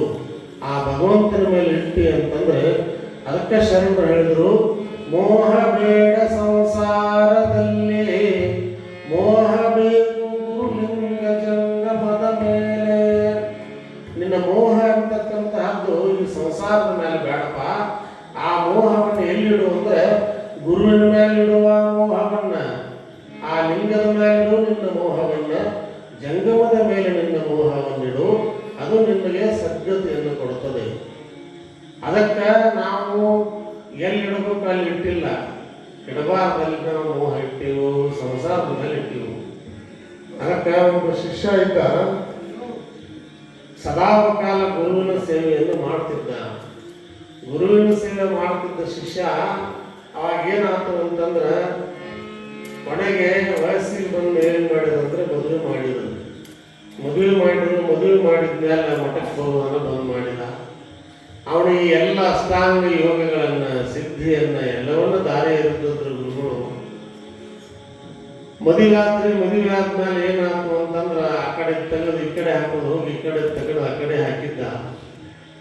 ಆ ಮೋಹ ಏನು ಆತಂದ್ರೆ ದಿವಸ ಮಠಕ್ಕೆ ಬರ್ತಿದ್ದ. ಮದುವೆ ಆದ್ಮೇಲೆ ಹಂಗ ಒಂದು ತಿಂಗಳು ಹೋದ್ರಿ. ತಿಂಗಳು ಆದ್ಮೇಲೆ ಒಂದಿನ ಬಿಟ್ಟು ಒಂದಿನ ಬರಾಕತ್ತ. ಆಮೇಲೆ ಮತ್ತೊಂದು ತಿಂಗಳು ಹೋತು. ಅವಾಗ ಯಾವಾಗ ಬರಾಕತ್ತಂದ್ರ ವಾರದಾಗ ಒಂದು ಬರಾಕತ್ತ. ಮತ್ತೊಂದೆರಡು ತಿಂಗಳು ಹೋತು. 15 ದಿನಕ್ಕೊಮ್ಮೆ ಹುಣ್ಣಿಗೆ ಅಮಾವಾಸ್ಯೆ ಬರಾಕತ್ತ. ಆಮೇಲೆ ಮತ್ತೊಂದು ವರ್ಷ ಗಂಟಲೆ ಹೋತು. ಅವಾಗ ಏನಂದ್ರೆ ತಿಂಗಳದಾಗ ಒಂದು ಬರಾಕತ್ತ. ಮತ್ತೊಂದು ವರ್ಷ ಗಣಿಸಿದ ಹೊಟ್ಟೊತ್ತಿಗೆ ಒಬ್ಬ ಮಗ ಹುಟ್ಟಿದ್ದ. ಅಲ್ಲಿ ನೋಡು ನಾಯಿ ಆಡ್ಸಕತ್ತಿದ್ದು. ಅವಾಗ ಏನಾಯ್ತು ಅಂದ್ರೆ ವರ್ಷಕ್ಕೊಂದು ಬರಾವ, ಒಟ್ಟ ಬರುದ ಬಿಟ್ಟ. ಕಡೆಗೊಂದಿನ ಏನಾಯ್ತು ಅಂದ್ರೆ ಎಲ್ಲೋ ನೀರು ತರಕ್ ಬಾಣ ಹೋಗಿದ್ದ. ಅಜ್ಜವ್ರ ಎದುರಿಗೆ ಬಂದ್ರು ಗುರುಗಳು. ಏನು ತಮ್ಮ ಹೆಂಗ್ ಮಠದಾಗಿದ್ದಾಗ ಗುಣಕಲಾಗಿದ್ದಿ, ಈಗ ಹೆಂಗಾಗಿದ್ದಿ ಅಂತಂದ್ರ ಹುಳಿ ಪೆಟ್ಟ ತಿಂದು ಕೈಲಿ ಹೆಂಗಾಗಿದೆಯಲ್ಲೋ. ಏನಿಲ್ರಿಯಪ್ಪ ಆರಾಮದನ್ರಿ ಅನ್ನೋ. ಮತ್ತೇನು ಅವ್ರಿಗೆ ಬಂದೇ ಇಲ್ಲ ಮಠದ ಕಡೆ. ಏನಿಲ್ರಿ ಮನ್ಯಾಗೆಲ್ಲ ಜವಾಬ್ದಾರಿ ಭಾಳ ಆಗೈತ್ರಿ, ಭಾಳ ಕಾಳಜಿ ಮಾಡ್ತಾಳ್ರಿ, ನನ್ಗೇನು ಭಾಳ ಚಂದ ನೋಡ್ಕೋತಾಳ್ರಿ ಎಲ್ಲ.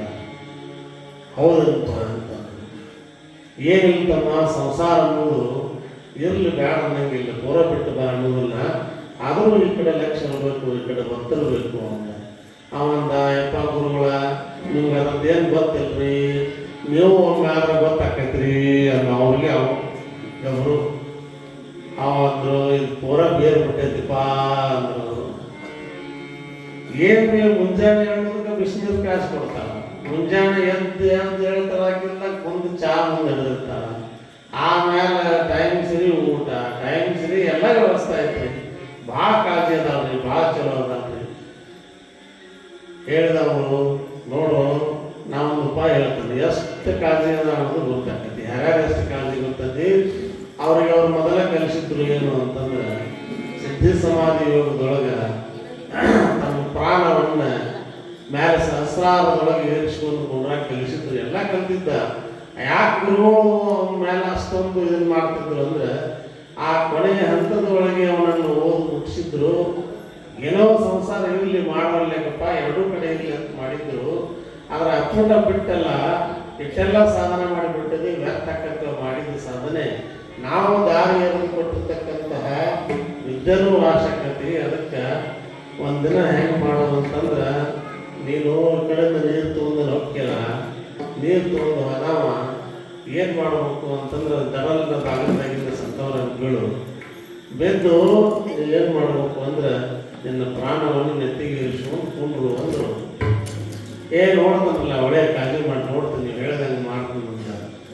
ಇಂಥ ದಿನ ಅಂತ ಧಕ್ಕೆ ಆಗಿರ್ತೀನಿ, ಎಂದು ಮಾಡ್ತೇವೋ ಅಂತ ನಾನು ನಿಮ್ಮ ಮನೆಗೆ ಬರ್ತೀನಪ್ಪ ಅಂತ ಹೇಳಿದ್ರು. ಆ ಹೊತ್ತಿಗೆ ಆಯ್ತು, ಹೀಗೆ ನೀರು ತೊಗೊಂಡು ಹೋಗ್ತಿದ್ದ. ನೀರು ತರಕ ಬಾವಿ ಹೊಂಟಿದ್ದ. ಅವಾಗ ಇಲ್ರಿ ಲಘು ನೀರು ತೊಗೊಂಬರ್ರಿ, ಇವತ್ತ ಪುರೆ ಬಜ್ಜಿ ಮಾಡಿದನು, ಎಲ್ಲ ಕೀರು ಮಾಡಿದನು, ಪುರೆ ಮಾಡಿದನು. ಆ ಇಬ್ರು ಕೂಡ ಚಂದಾಗಿ ಊಟ ಮಾಡೋದ್ರಿ, ಲಘು ಬರ್ರಿ ಅಂದರು. ಲಘು ಬರ್ರಿ ಅಂದ ಕೂಡಲೇ ಗಡಬಡಿ ಸ್ವಭಾವ ಹೋಗಿ ಬರುತ್ತನ್ಯಾಗ ಗುರುಗಳು ಭೇಟಿ ಆದ್ರು. ಏನಂತ ನಾ ಹೇಳಿದ್ದೇನು ಮಾಡಿದಿ ಅಂದರು. ಇವತ್ತು ನಾ ಪ್ರಯೋಗ ಮಾಡ್ತಂದ್ರೆ ಬರ್ರಿ ನಮ್ಮ ಕಡೆ ಅಂತ. ನೀರು ತೊಗೊಂಡ್ಬಂದ. ನೀರು ತಗೊಂಡ್ಬಂದು ಒಳಗಡೆ ಬಾಗಲ್ದಾಗ ಇರ್ತದೆ ದಂದು ಕೊಡೋಣ ಹೋಗದ ಕೊಡ ಹಿಂಗೆ ದಡಲ್ಲ ಅಂತ ಬಿದ್ದು ಕೂಡಲೇ ಆತ ನಟುಪಿಟಿ ಒದ್ದಾಡಿ ಸತ್ತಂಗೆ ಮಾಡೇ ಬಿಟ್ಟ. ಒಳಗಿದ್ದ ಹೆಣ್ಮಗಳು ಓಡಿ ಬಂದಳು ರೀ ಏನಾತ್ರಿ ಅನ್ನೋದ್ರಾಗ ಸತ್ತಂಗೆ ಬಿಟ್ಟಿದ್ದೀವ. ಸತ್ತಂಗೆ ಬಿದ್ದ ಕೂಡಲೇ ಏನಾದ್ರು ಎಳದು ಜಕ್ಕೊಂಡು ಹೋದ್ರು ಒಳಗಡೆ ಪಡಸಾಲೆ ಆಗಿದ್ದ. ಒಳಗೆ ಜಕ್ಕೊಂಡು ಹೋಗಿ ನೋಡ್ತಾಳು, ಮೂಗು ಹಿಡಿದಳು, ಹೊಟ್ಟೆ ಹಿಡಿದಳು, ಕಾಲು ಹಿಡಿದಳು, ಎಲ್ಲ ತಣ್ಣಗಾಗಿತ್ತು. ಇವು ಮ್ಯಾಲೆ ಇಸ್ಕೊಂಡು ಗೊತ್ತಿದ್ದ. ಅವಾಗ ಇವ್ಗಳು ಆ ಕಡೆ ನೋಡಲು ಈ ಕೀರ ಪುರೆ ಮಾಡಿದನು ಹೆಂಗೈತಿ ಅದು ಅರಾಕಿ. ಈಗರೇ ಮುಂಜಾನೆ 10 ಗಂಟೆ ಆಗೈತಿ. ಈ 10 ಗಂಟೆ ಆದ ಸಂದರ್ಭದೊಳಗೆ ಇನ್ನು ಯಾವಾಗ ಇದನ್ನು ಮಣ್ಣು ಕೊಡ್ತಾರೋ, ಯಾವಾಗ ಇದನ್ನು ತಂಗಿ ಕಾಣಿಸ್ತಾರೋ ಗೊತ್ತಿಲ್ಲ. ಮೊದಲು ಕೀರ ಪುರೆ ಹೊಡಿಬಿಡ ಅಂದು ಒಳಗೆ ಹೋಗಿ ಅಡುಗೆ ಮನೆಯಾಗಿ ಕೀರ ಪುರೆ ಹಾಕಿ ಕಡಬಡಿಸಿ ಲಟಪಟ ಶುರುವಾಯ್ತು. ಇವು ಮಕ್ಕಂದಿದ್ದ ಪ್ರೀತಿ ಇವು ಮಕ್ಕಂದ ಶುರುವಾಗಿತ್ತು. ಇಬ್ರು ಕೂಡ್ತಿದ್ದು ಅನ್ನಕ್ಕೆ ಹೆಂಗೆ ನೋಡಿ ಗಡಬಡಿಸಿ ಹೋಗಕ್ಕೆ ಹೊಡೆಯೋದಲ್ಲ ಬಡ ತಿಂದು ಸಂಜಾದರು ಸಿದ್ದಾಗಿ. ಆಮೇಲೆ ಹೊರಗೆ ಬಂದು ಲಾಭ ಹೋಗ್ಕೊಂಡು ಉಳ್ಯಾಡ ಹಾಕತ್ತಳು. ನೀವು ಉಳ್ಯಾಡ ಗೊತ್ತೈತಿ ನನಗೆ ಒಳಗೆ ಉಳ್ಯಾಡ ಹಾಕತ್ತಳು. ಆಮೇಲೆ ಮುದುಕ್ ಪಾಪ ಹೊರಗೆ ಹೋಗಿದ್ದ, ಹೊಲಕ್ಕೆ ಕಡೆ ಹೋಗಿದ್ದ. ಅವನು ಮುದುಕ್ ಬಂದ. ಆಮೇಲೆ ಮುದುಕೇನು ಬಂತು. ಆಮೇಲೆ ಒಂದು ಹುಡುಗಾಗಿತ್ತು, 2 ವರ್ಷದ ಕೂಸಿತ್ತು. ಎಲ್ಲರೂ ಸೇರಿ ನೀ ಕೂಡ್ ನಾ ಕೂಡ್ ಎಲ್ಲರೂ ಕೂಡಿ ಹೊಟ್ಟೆ ದೊಡ್ಡ ಗದ್ದೆ ಇತ್ತು. ಅಷ್ಟೊತ್ತಿಗೆ ಗುರುಗಳು ಬಂದರು. ಬಂದು ಬಾಗಿಲ್ದಾಗ ಏನಾಯ್ತು, ಯಪ್ಪ ಬಾರೋ ಯಪ್ಪ ನಿಮ್ಮ ಶಿಷ್ಯ ಹೆಂಗಾದ್ರಿ ಹಂಗಾದ್ರಿ. ಇಟ್ಟದನ್ನ ಗುರುಗಳು ಇದ್ದಿದ್ದಿಲ್ಲಪ್ಪ. ಈಗ ಹೆಂಗೆ ಬಂದ್ರು ಗುರುಗಳು, ಈಗ ಬಂದ್ರಿ ದೇವರಾಗಿ ಬಂದ್ರಿ, ಬರ್ರಿ ಅಪ್ಪ ನಿಮ್ಮ ಶಿಷ್ಯ ಆದ್ರಿ ಅಂತೇಳಿ ಕಾರ್ ಹಿಡ್ಕೊಂಡು ಏಂತಿ ಉಳ್ಯಾಡಕತ್ತು. ಯಪ್ಪ ಈಗ 2 ವರ್ಷ ಆಗಿತ್ತು ದೇವರ ನೀವು ನೋಡೋಕ್ಕಾಗಲಿಲ್ಲ ನಿಂಗೆ ಅಂತೇಳಿ ಉಳ್ಯಾಡಕತ್ತು. ಅವರಂದ್ರು ನಮ್ಮ ಶಿಷ್ಯ ಇಟ್ಟದನ ಅಂದ್ಮೇಲೆ ನಾವು ಬದುಕಿಸ್ತಾನಂದ್ರು. ಬದುಕಿಸ್ತಾನಂದ್ಲೆ ಒಳ್ಳೆ ಬದುಕಿಸಪ್ಪ, ನೀವು ಏನು ಹೇಳ್ತೀವಿ ಅದನ್ನು ಕೇಳ್ತೀವಿ ಅಂದರು. ಅವಾಗ ಅವರಂದ್ರು ಒಂದು ಗ್ಲಾಸ್ ಹಾಲು ತೊಗೊಂಬರ್ರಿ, ಚಲೋ ಕೇಸರಿ ಹಾಲು ಮಾಡ್ಕೊಂಬರ್ರಿ ಅಂತ. ಗಡಬಡಿಸಿ ಒಳಗೆ ಹೋಗಿ ಮತ್ತು ಕೀರು ತಯಾರಿತ್ತು, ಎಲ್ಲ ತಯಾರಿತ್ತು ರೀ. ಹಾಲಿನ್ಯಾಗ ಕೇಸರಿ ಹಾಕೊಂಡು ಕೇಸರಿ ಹಾಲು ರೆಡಿ ಮಾಡ್ಕೊಂಡ್ಬಂದರು. ಬಂದ ಕೂಡಲೇ ಅವ್ರು ಹೇಳಿದರು, ಈ ಹಾಲು ತಗೋಬೇಕು, ಈ ಹಾಲು ಯಾರು ಕುಡಿದ್ರಿ ನೀವು ಈ ಹಾಲು ಕುಡಿದ್ರಿ ಅಂದ್ರೆ ಅವ್ನು ಜೀವಂತ ಹಾಕೋಣ ಅಂದರು. ಜೀವಂತ ಹಾಕೋಣ ಅಂದ ಕೂಡಲೇ ಮೊದಲು ನಾನೇ ಕುಡಿತೇನೆ ಅಂದಳಕ್ಕೆ ಮಗಳು. ನಾನೇ ಕುಡಿತೇನೆ ಅಂದಳು. ತಗೋ ಹಾಗಾರ ಕೈಯಾಗ ಬಾಟ್ಲಿ ಕೊಟ್ಟರೆ ಗ್ಲಾಸ ತಗೊಂಡು ನಿನ್ನ ಬಾಯಿಗೆ ಹಚ್ತಿದ್ರು. ತಡಿ 1 ನಿಮಿಷವ ಅಂದರು. ತಡಿ 1 ನಿಮಿಷ ಅಂದ ಕೂಡಲೇ ಯಾಕ್ರಿ ಅಪ್ಪ ಅಂದರು. ಏನಿಲ್ಲ, ಹಾಲು ಕುಡಿದ ಮೇಲೆ ನೀರು ಸಾಕಿ ಅವ ಬದುಕ್ತಾನೋ ಅಂದರು. ಅಕ್ಕಿ ಸಾಕಾಸ ಗ್ಲಾಸ್ ತೆಳಗೆ ಬಂತ್ರಿ, ನೆಲಕ್ಕೆ ಬಂತದ ಗ್ಲಾಸ. ಯಪ್ಪ 2 ವರ್ಷದ ಕೂಸೈತು, ಅದನ್ನ ಯಾರು ನೋಡ್ಕೊಳ್ಳೋ ಅಂದಲಕ್ಕೆ. ಅಪ್ಪ ಸತ್ತ ಅವು ಇರ್ಬೇಕಂತ ಕೂಸಿಗೆ, ಅವು ಸತ್ತ ಅಪ್ಪ ಇರಬಾರ್ದ ಕೂಸಿಗ್ರಿ. ನನಗೆ ಅಲ್ಲಿ ಅಪ್ಪ ಹೊಕ್ಕೊಂಡ್ ನಾವಲ್ವೇ ಯವ್ವ ಗ್ಲಾಸ್ ತೆಳಗೆ ಕುಳಿತದು. ಮತ್ತದ ಗ್ಲಾಸ್ ತಗೊಂಡ್ರು. ಅವರಂದ್ರು ಮತ್ತೆ ಯಾರು ಕುಡಿತೀರಿ ಅಂದರು. ಮುದುಕಾಗಿತ್ತು. ಆ ಕಡೆ ಅವ್ರು ಇದ್ರು. ಯವ್ವ ನೀ ಕುಡಿತೇನ ಅಂದರು. ಯಪ್ಪ ನಾವಾದ್ರೆ ಮುದುಕಲ್ಲಿ ಯಾರು ನೋಡ್ಕೋತಾರೋ, ನಾ ಸತ್ರ ಮೊದಲ ಸುಚಿ ಬರಬರಿಲ್ಲ, ಮಗ ಬೇರೆ ಇಲ್ಲ, ಮುದುಕಲ್ಲಿ ಯಾರು ನೋಡೋ ಯಪ್ಪ. ಅವಂದ ಯಜ ನೀ ತಗೋತೀಯನೋ, ಅವ ಚಂದ ಮೊದಲ ಸುಚಿ ಬರಬರಿಲ್ಲ, ಮಗ ಇಲ್ಲ, ಮುದುಕಲ್ಲಿ ಯಾರು ನೋಡೋರು. ಮೊದಲ ಬಡ್ಡಿ ಲೆಕ್ಕೈತಿ, ಮಗ ಸತ್ತೋಗ್ಯಾನು, ಎಲ್ಲಾರ್ದು ಬಡ್ಡಿ ವಸೂಲಿ ಮಾಡ್ಬೇಕು ನಾನು. ಯಾವ ತಗೊಳಕ್ ಒಳ್ಳೆ ಅಂದ್ರು. ಕಡಿಕ ಅವ್ರ ಮನ್ಯಾಗ ಒಂದು ನಾಯಿ ಇತ್ರಿ. ಆ ನಾಯಿಗಾರ ಹಾಕಿ ನಾಯಿ ಕುಡಿದು ಸಾಯ್ತೈತಿ, ಇವ್ ಬದುಕ್ತಾನಂದ್ರು. ಒಳ್ಳೆ ಹಾಕೊಂಡು ಅಂದ್ರು. ಹೋದ್ ನಾಯಿ ಮುಂದೆ ಗ್ಲಾಸ್ ಇಟ್ರು. ನಾಯಿ ಅಂತೂ ಇಟ್ಟದನ್ನ ನುಚ್ಚಾ ಮುಚ್ಚಿಗೆನೂ ಹಾಕಿರ್ಕಿಲ್ಲ. ಇದೊಂದು ನಮ್ಮನೆ ಕೇಸರಿ ವಾಸನೆ ಏನೋ ಬೇರೆ ಇದು. ಮೂಸಿ ನೋಡಿದ್ ನಾಯಿ ಮೂಸಿ ನೋಡಿ ಗಪ್ಪ ಹೊಳ್ಳಿ ಬಂತು.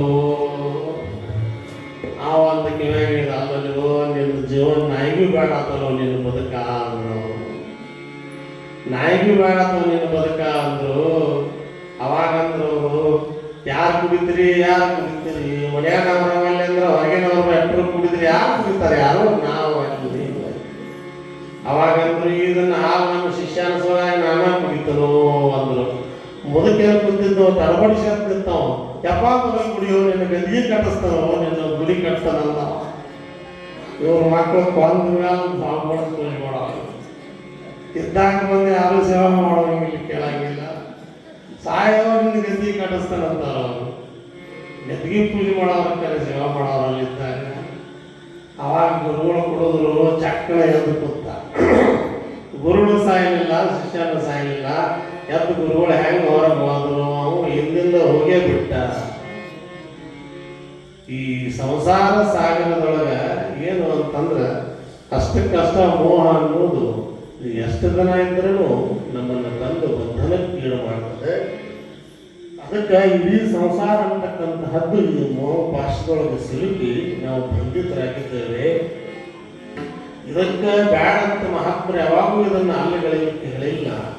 ಅದನ್ನು ಅಲ್ಲಗಳಿಬೇಡ್ರಿ. ಆದರೂ ಇದ್ದ ಸಂದರ್ಭದೊಳಗೆ ಇದೆಲ್ಲವೂ ನಂದು ನನ್ನಿಂದ ಆಗೈತಿ, ನಾ ಮಾಡಿದನು ಅಂದ್ರೆ ಅದು ನನಗೆ ದುಃಖ ಕೊಡ್ತೈತಿ. ಅದಕ್ಕೆ ಎಲ್ಲವೂ ಭಗವಂತ ಕೊಟ್ಟಿರ್ತಕ್ಕಂತಹ ಪ್ರಸಾದ ಇದು. ಈ ಜಗತ್ತಂತಕ್ಕಂತಹದ್ದು ಭಗವಂತನ ಬಾಡಿಗೆ ಉಳಿ. ಅದರೊಳಗೆ ನಾವು ಒಂದಿಷ್ಟು ಇದ್ದು ಹೋಗಾಕ ಬಂದೆವು. ನೀವು ಇಷ್ಟು ದಿನ ಇರಬೇಕು, ಇಷ್ಟು ದಿವಸಕ್ಕೆ ಹೊಳೆ ಬರಬೇಕು ಅಂತ ಹೇಳಿ ನಮ್ಮ ಪುಣ್ಯಗತಿಯ ಮೇಲೆ ನಮಗೆಲ್ಲ ಕೊಟ್ಟಾನ.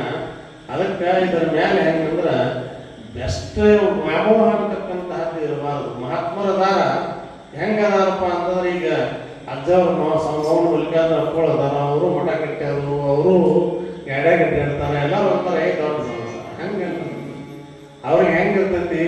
ಹೊರಗೆ ಸಂಸ್ಕೃತಿ ಬಾರ ಒಳಗದರ ತಾತ್ಸಾರ. ಮಹಾತ್ಮರು ಹೆಂಗಿರ್ತಾರಂದ್ರೆ ಒಳಗದರ ಬಗ್ಗೆ ತಾತ್ಸಾರ ಇರ್ತೈತಿ. ಇದಲ್ಲ ನಮ್ಮದಲ್ಲ ಅಂತ. ಅದಕ್ಕೆ ಅದರ ಮೇಲೆ ದುಃಖ ಅನ್ನುವಂಥದ್ದು, ಮೋಹ ಅನ್ನುವಂಥದ್ದು ಅವ್ರಿಗೆ ಏನೇನೂ ಬಾಧೆಯನ್ನು ಮಾಡೋದಿಲ್ಲ. ಹೆಂಗೆ ಅವ್ರಿಗೆ ಮಹಾತ್ಮರಿಗೂ ನಮಗೂ ಬಾಧೆ ಯಾವಾಗ ಮಾಡ್ತೈತಿ, ಅವ್ರಿಗೆ ಯಾಕೆ ಮಾಡೋದಿಲ್ಲ ಅಂದ್ರೆ ಅದು ಆ ರೀತಿಯೊಳಗೆ ಅವರಲ್ಲಿ ಭಾವನೆ ಬಲಿತಿರ್ತದೆ. ಆ ಭಾವನೆ ಬಲಿತಿತ್ತು ಅಂತಂದ್ರೆ ನಾವು ಹೆಂಗೆ ಅಂದ್ರೆ ಇದರೊಳಗಿಂದ ಪಾರ ಹಾಕಲಿಕ್ಕೆ ಸಾಧ್ಯತೆ ಇದೆ. ಆ ಮಹಾತ್ಮರು ಅಂತಕ್ಕಂಥವ್ರು, ಆ ರಾಜ ಮತ್ತು ಮಂತ್ರಿ ಒಂದು ಊರಿಗೆ ಏನಾಯ್ತು ಅಂದ್ರೆ, ಒಬ್ಬ ಮಹರ್ಷಿ ಬಂದ, ನೀರು ಕೇಳಿದ.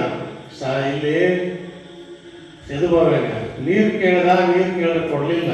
ಯಾರು ಬಾವಿ ನೀರು ಕುಡ್ತಾರೋ ಎಲ್ಲರೂ ಹುಚ್ಚರಾಗಲಿ ಅಂತ ಜಪ ಕೊಟ್ಟ. ಶಾಪ ಏನು ಕೊಟ್ಟ? ಯಾಕೆ ಮಂದಿ ಕುಡಿತು ಊರೆಲ್ಲ ಹುಚ್ಚಾತರು. ಸೆರೆ ಕೊಡೋದವ್ರ ಹಂಗೆ ಕುಡ್ದಾಡ ಕತ್ತಿಬಿಟ್ಟು ಎಲ್ಲನೂ ಸೆರೆ ಕೊಡೋದವ್ರ ಹಂಗೆ ಕುಣಿಯಾಕತ್ತು. ಎಲ್ಲವೂ ಒಂದು ಅರಿವಿನ ಕಳೆದು ಹೋಗಿತ್ತು, ಒಂದು ತೆರೆ ಬೈಗಿಂತ ಹೊಂಡಾಸದಾಗ ಹೋಗಿತ್ತು, ಎಲ್ಲವೂ ಕುಣದಾಡ ಕಟ್ಟಿಬಿಟ್ಟು ಇಡೀ ಊರು ದೂರ. ಆದ್ರೆ ರಾಜಧಾನಿ ಒಳಗೆ ಏನಿತ್ತು ಅಂದ್ರೆ ರಾಜಂದು ಬಾವಿ ಬೇರೆ ಇತ್ತು ಅರಮನೆಯಾಗ. ರಾಜ ಮಂತ್ರಿ ಏನಿದ್ರು ಅವರಿಬ್ಬರಿಗೆ ಆ ಬಾವಿ ನೀರು ಕುಡ್ದಿಲ್ಲ, ಅವ್ರಿಗೆ ಹುಚ್ಚತ್ತಲಿಲ್ಲ. ಅವರಿಬ್ಬರು ಚಲೋ ಇದ್ದರು ರಾಜ ಮಂತ್ರಿ. ಇವು ಏನು ಮಾಡಿದ್ರು ಅಂದ್ರೆ ಅಟ್ರೂ ತಲೆ ಕೆಟ್ಟಿತ್ತು. ಅಟ್ರೂ ಬೈ ಕೆಳಗೆ ಕುಣ್ಕೋತ ಎಲ್ಲಿಗೆ ಬಂದು ಅಂದ್ರೆ ಅರಮನೆಗೆ ಬಂದು ಎಲ್ಲನೂ. ಅಟ್ಟು ಹುಚ್ಚು ಕೂಡ್ರು ಕುಣ್ಯಾಕತ್ತಿದ್ರು. ರಾಜನ ಮಂತ್ರಿ ನೋಡ್ರು. ಅವರಂದ್ರು, ಇವರಿಬ್ಬರದು ತಲೆ ಕೆಟ್ಟೈತಿ ಅಂದ್ರು. ಇವರಿಬ್ಬರದು ತಲೆ ಕೆಟ್ಟೈತಿ, ಉಪಯೋಗ ಇವ್ರು ರಾಜ ಮಂತ್ರಿ ಇವ್ರನ್ನ ಎಳ ಹೋಗಿರು, ಹೊರಗೆ ಹೋಗಿರು. ಬೇರೆದವ್ನ ರಾಜನ ಮಾಡ್ರೆ ಬೇರೆದವ್ನ ಮಂತ್ರಿ ಮಾಡಕತ್ತು. ಅವ ಮಂತ್ರಿ ಅಂದ, ರಾಜರ ಅವ್ರು ಹೆಂಗೆ ಕುಣಿತಾರ ನಾವು ಕುಣಿಲಿಲ್ಲ ಅಂದ್ರ ನಮ್ಮ ಅಧಿಕಾರ ಹೋಗ್ತೈತಿ, ನಮ್ಮ ರಾಜ್ಯ ಹೋಗ್ತೈತಿ. ಈಗ ಅವ್ರು ಹೆಂಗೆ ಹೇಳ್ತಾರ ಹಂಗೆ ಕುಣಿದು ಒಂದೇ ಕೆಲಸ, ಕುಣಿನು ಅಂದರು. ಆ ರಾಜ ಮಹರ್ಷಿನ ಕರ್ಕೊಂಡ್ಬಂದು ರಾಜ ಮಂತ್ರಿ ಕೇಳಿದ್ರು, ಶಾಪ ಕೇಳಿದ್ರು. ಏನಿಲ್ಲ, ಬೆಳಕು ಹರಿತಕಾರ ಇದು ಇರೋದನ್ನ, ಬೆಳಕು ಹರಿದ ಮೇಲೆ ಇದ್ರ ಶಾಪ ಆಗಲಿ ಅಂತ ಕೊಟ್ಟ. ಬೆಳಕು ಹರಿತಕ್ಕ ಮಾತ್ರ ಹಿಂಗೆ ಎಲ್ಲ ಬದಲೇ ಕುಡಿಯೋಣ ಅಂತ. ಆ ರೀತಿಯೊಳಗೆ ಬೆಳತಾನ ಅಟ್ಟು ನಿಮ್ಮ ಮುಂದೆ ಹೇಳ್ತಾನು, ಅರಿವಿ ಕಳೆದುಕೊಂಡು ಬತ್ತಲೆಯ ರಾಜ್ಯದೊಳಗ ಬಟ್ಟೆ ಇದ್ದವನೇ ಹುಚ್ಚ ಅಂತ.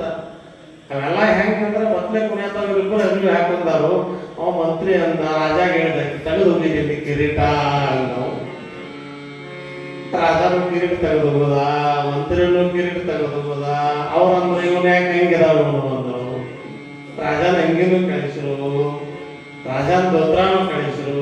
ಕುಣಿ ಅಂದ್ರು, ಕುಣಿಯಾಕ ಮತ್ತೆ ಅವ್ರ ಜೋಡ ಅವ್ರ ಹಾಕಿ ಕುಣಿದ್ರೆ ಬಾಳೆ ಹಾಕತ್ತೆ, ಇಲ್ಲಂದ್ರೆ ಹಾಕೋದಿಲ್ಲ. ಅವರಿಬ್ಬರು ರಾಜ ಮಂತ್ರಿ ಬೆಳ್ತಾನ ಅಟ್ಟು ಜೋಡಿ ಕುಣಿದ್ರು. ಅವೆಲ್ಲ ಕುಣಿದು ಬೆಳಕು ಹರಿದ್ರಾಗ ಅಟ್ರು ಕೈ ಕಾಲ ಎಲ್ಲ ಎಲ್ಲಿ ತೆಗ್ ಅಂದಿರ್ಕಿಲ್ಲ, ಎಲ್ಲಿ ಮುಳ್ಳು ಅಂದಿರ್ಕಿಲ್ಲ, ಎಲ್ಲಿ ಕೊರಚಗಲ್ಲಿ ಅಂದಿರ್ಕಿಲ್ಲ.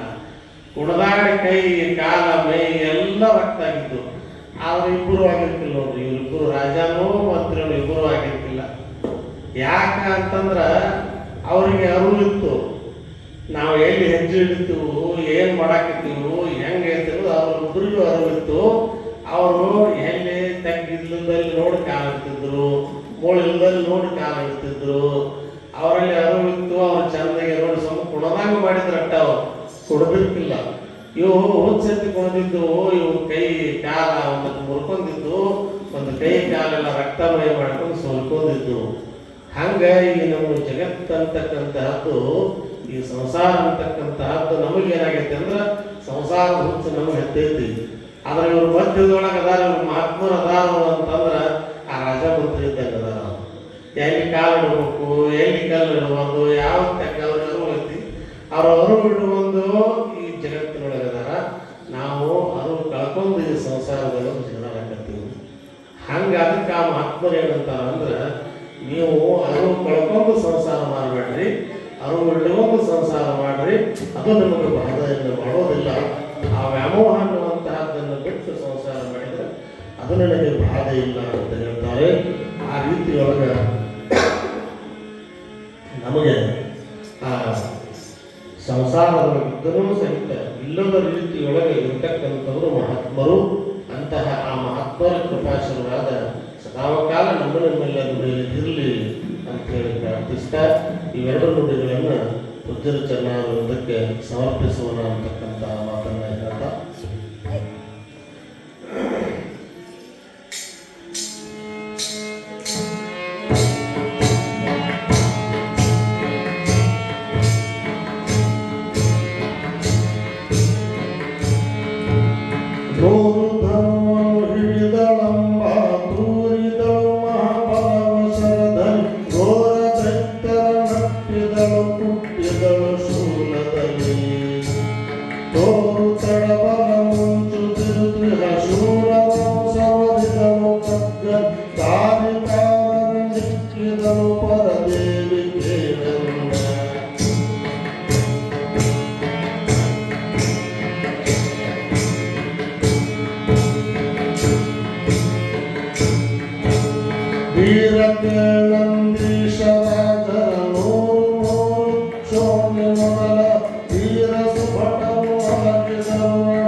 ಎಂಬಲ್ಲಿಗೆ ಶ್ರೀಮತ್ ಪರಮಹಂಸ ಪರಿವ್ರಾಜಕಾಚಾರ್ಯ ಶ್ರೀ ಚಿದಾನಂದ ಗುರುವರ್ಯ ಚರಣ ಮಧ್ವಿರೇಪ ಶ್ರೀ ಚಿದಾನಂದ ವದಂತ ವಿರಚಿತ ಪಾರ್ವತಿ ಮಹಾತ್ಮೆಯೋಳ್ ಬಿಡಾಲವಧೋ ನಾಮ ಸಪ್ತಮೋಧ್ಯಾಯ ಸಂಪೂರ್ಣಂ. ಶಿವಸಾಂಬದೇ ನಮಃ. ಪಾರ್ವತಿಪದೇ ಶಿವ ಹರ ಹರ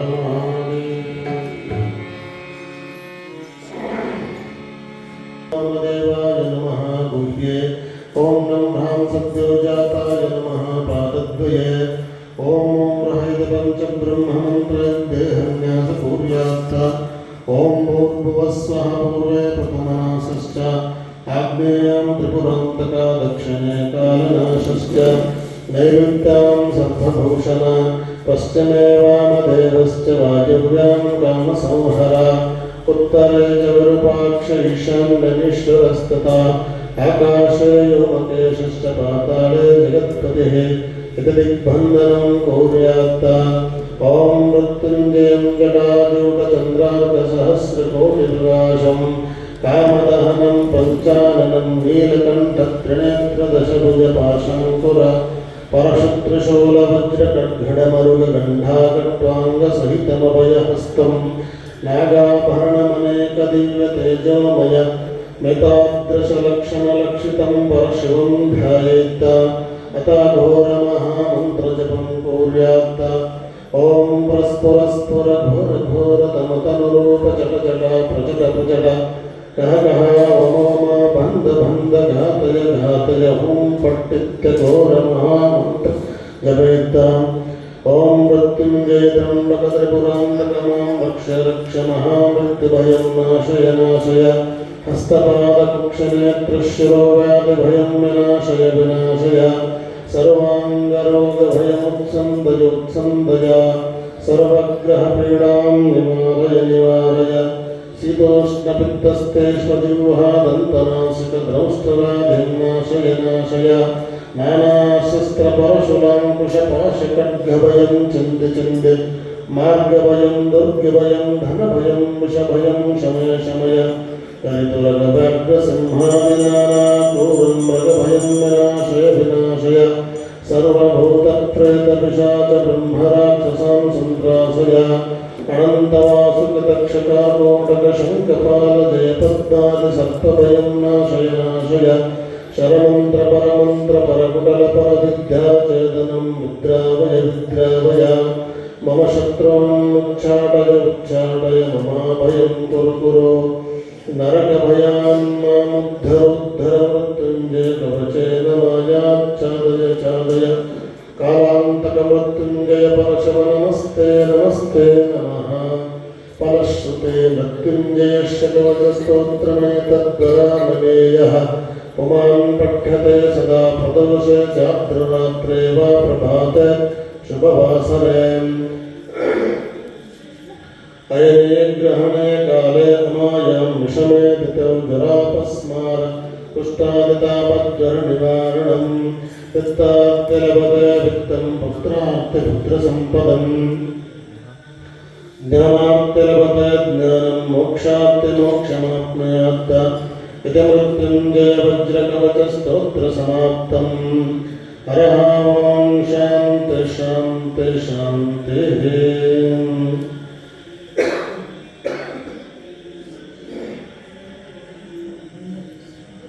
ಎನ್ನ ರಕ್ಷಿಸು ಬಂದ ಚನ್ನಶ್ರೀ ಗುರುಪಾದ ಮುನ್ನೊಂದು ಜನ್ಮದೊಳ ಪಡೆದ ಪಾದ ಹರಿಣೇತ್ರ ಕಮಲವನ್ನು ಧರಿಸಿ ಸ್ಮರಿಸಿದ ಪಾದ ಸರಸಗರ್ಭವಜವನ ಬಿತ್ತ ಪಾದ ಸುರಮುನಿಗಳ ಪಡೆದ ಪೂಜಿಸಿದ ಪಾದ ಪರಮ ಪರತರ ಪಾದ ಭರಿತ ಪಾದ ಮಂದಾರಗಿರಿಯಲ್ಲಿ ಮಹೋಕ್ತ ಮಾಡಿದ ಪಾದ ಅಂಧಿಕಾಸುರನದೆಯ ತುಳಿದ ಪಾದ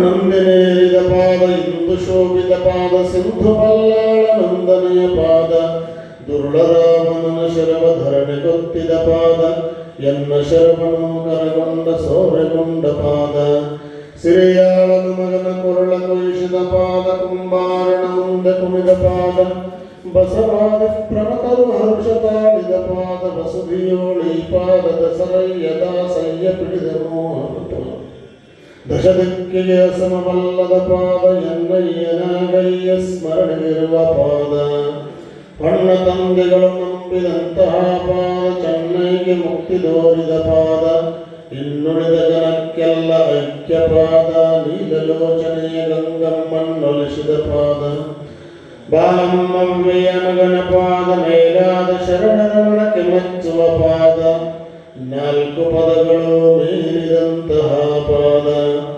ಇಷ್ಟಲಿಂಗದ ಪಾದ ಶ್ರೇಷ್ಠ ಸದ್ಗುರು ಪಾದ ಮುಟ್ಟಿ ಎರಗುವ ಗಂಗಮರ ಪಾದ ಅಷ್ಟಾವರ್ಣದ ಪಾದ ಷಟಸ್ಥಲ ಶಿವಪಾದ ನಿಷ್ಠವಂತರ ಪಂಚಭೂಷರ ಪಾದ ಪನ್ನೀರು ಗಂಧಾಕ್ಷತೆಯ ಪರಿಮಳದ ಪಾದ ಪರಿಪರಿಯ ಪುಷ್ಪ ಸಂಭ್ರಮದ ಪಾದ ಧೂಪಾರ್ಪಿತ ಪಾದ ದೀಪ ಬೆಳಗುವ ಪಾದ ಉಪಕರಣ ಸ್ತೋತ್ರಕ್ಕೆ ಒಪ್ಪಿತ್ತು ಪಾದ ನಾದ ಬಿಂದು ಕಳಾತೀತ ಮಹತ್ವದ ಪಾದ ಬೇರು ಬೇರು ಚಕ್ರೋಡಕದ ಪಾದ ಶೋಭಿಸುವ ಲಿಂಗಾಂಗ ತೃಪ್ತಿಯರುವಿನ ಪಾದ ಸದಮಳ ಜ್ಞಾನದೋಳ್ ಸುಳಿದ ಪಾದ ಕರುಣ ಪ್ರಸಾದವನು ರುಚಿಗೊಂಬುವ ಪಾದ ಪರಿವಸ್ತ್ರಾಭರಣ ಪರಿಪೂರ್ಣ ಪಾದ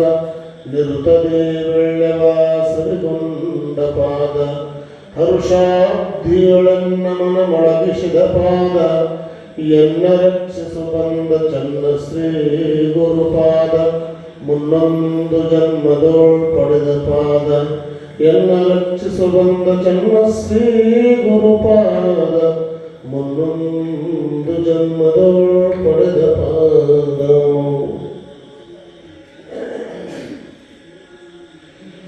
ದೇವಿಗೆ ಮಹಾದೇವಿಗೆ ಬೆಳಗುವೆ ನಾರದೆ ಶಾಂಭವಿಗೆ ದೇವಿಗೆ ಮಹಾದೇವಿಗೆ ಬೆಳಗುವೆ ನಾರದೆ ಶಾಂಭವಿಗೆ ಪುಂಡ ಪ್ರಚಂಡಳೆ ರುಂಡ ಮಾಲಿನಿಯಳೆ ಪುಂಡ ಪ್ರಚಂಡಳೆ ರುಂಡ ಮಾಲಿನಿಯಳೆ ಚಂಡಿ ನಿನ್ನಯದನ ಮಾಡುವೆ ಬೆಳಗುವೆ ನಾರದೆ ಶಾಂಭವಿಗೆ ದೇವಿಗೆ ಮಹಾದೇವಿಗೆ ಬೆಳಗುವೆ ನಾರದೆ ಶಾಂಭವಿಗೆ ದೇವಿಗೆ ಮಹಾದೇವಿಗೆ ಬೆಳಗುವೆ ನಾರದೆ ಶಾಂಭವಿಗೆ ಚಿರಕಾಲದಿ ನಿನ್ನ ನೆರನಂಬಿರುವೆ ಚಿರಕಾಲದಿ ನಿನ್ನ ನೆರನಂಬಿರುವೆ ಕರುಣಿಸು ಗೌರಿಯನ್ನನು ಬೆಳಗುವೆ ನಾರದೆ ಶಾಂಭವಿಗೆ ದೇವಿಗೆ ಮಹಾದೇವಿಗೆ ಬೆಳಗುವೆ ನಾರದೆ ಶಾಂಭವಿಗೆ ದೇವಿಗೆ ಮಹಾದೇವಿಗೆ ಬೆಳಗುವೆ ನಾರದೆ ಶಾಂಭವಿಗೆ ಧರೆಯೊಳಧಿಕವಾದ ಶಿರಸ ಬಂಧನ ಪುರ ಧರೆಯೊಳಧಿಕವಾದ ಶಿರಸ ಬಂಧನ ಪುರ ಗುರು ಫಕೀರ ಸ್ವಾಮಿ ರಾಣಿಗೆ ಬೆಳಗುವೆ ನಾರದೆ ಶಾಂಭವಿಗೆ ದೇವಿಗೆ ಮಹಾದೇವಿಗೆ ಬೆಳಗುವೆ ನಾರದೆ ಶಾಂಭವಿಗೆ ಬೆಳಗುವೆ ನಾರದೆ ಶಾಂಭವಿಗೆ ಓಂ ಚೈತನ್ಯಂ ಶಾಶ್ವತಂ ಶಾಂತಂ ವ್ಯೋಮಾತೀತಂ ನಿರಂಜನಂ ನಾದಬಿಂದುಗಳಾತೀತಂ ತಸ್ಮೈ ಶ್ರೀ ಗುರುವೇ ನಮಃ ಜಯ ಮಂಗಲಂ ಜಯ ನಮಃ ಪಾರ್ವತೀಪತೆ ಶಿವ जगज्योति बसवेश्वर महाराज की श्री मौन मल्लिकार्जुन शिवयोगीश्वर महाराज की जगज्जननी राजराजेश्वरी माता की सकल साधु संत महाराज की जय मंगलम जय नमः पार्वतीपते शिव हर हर महादेव।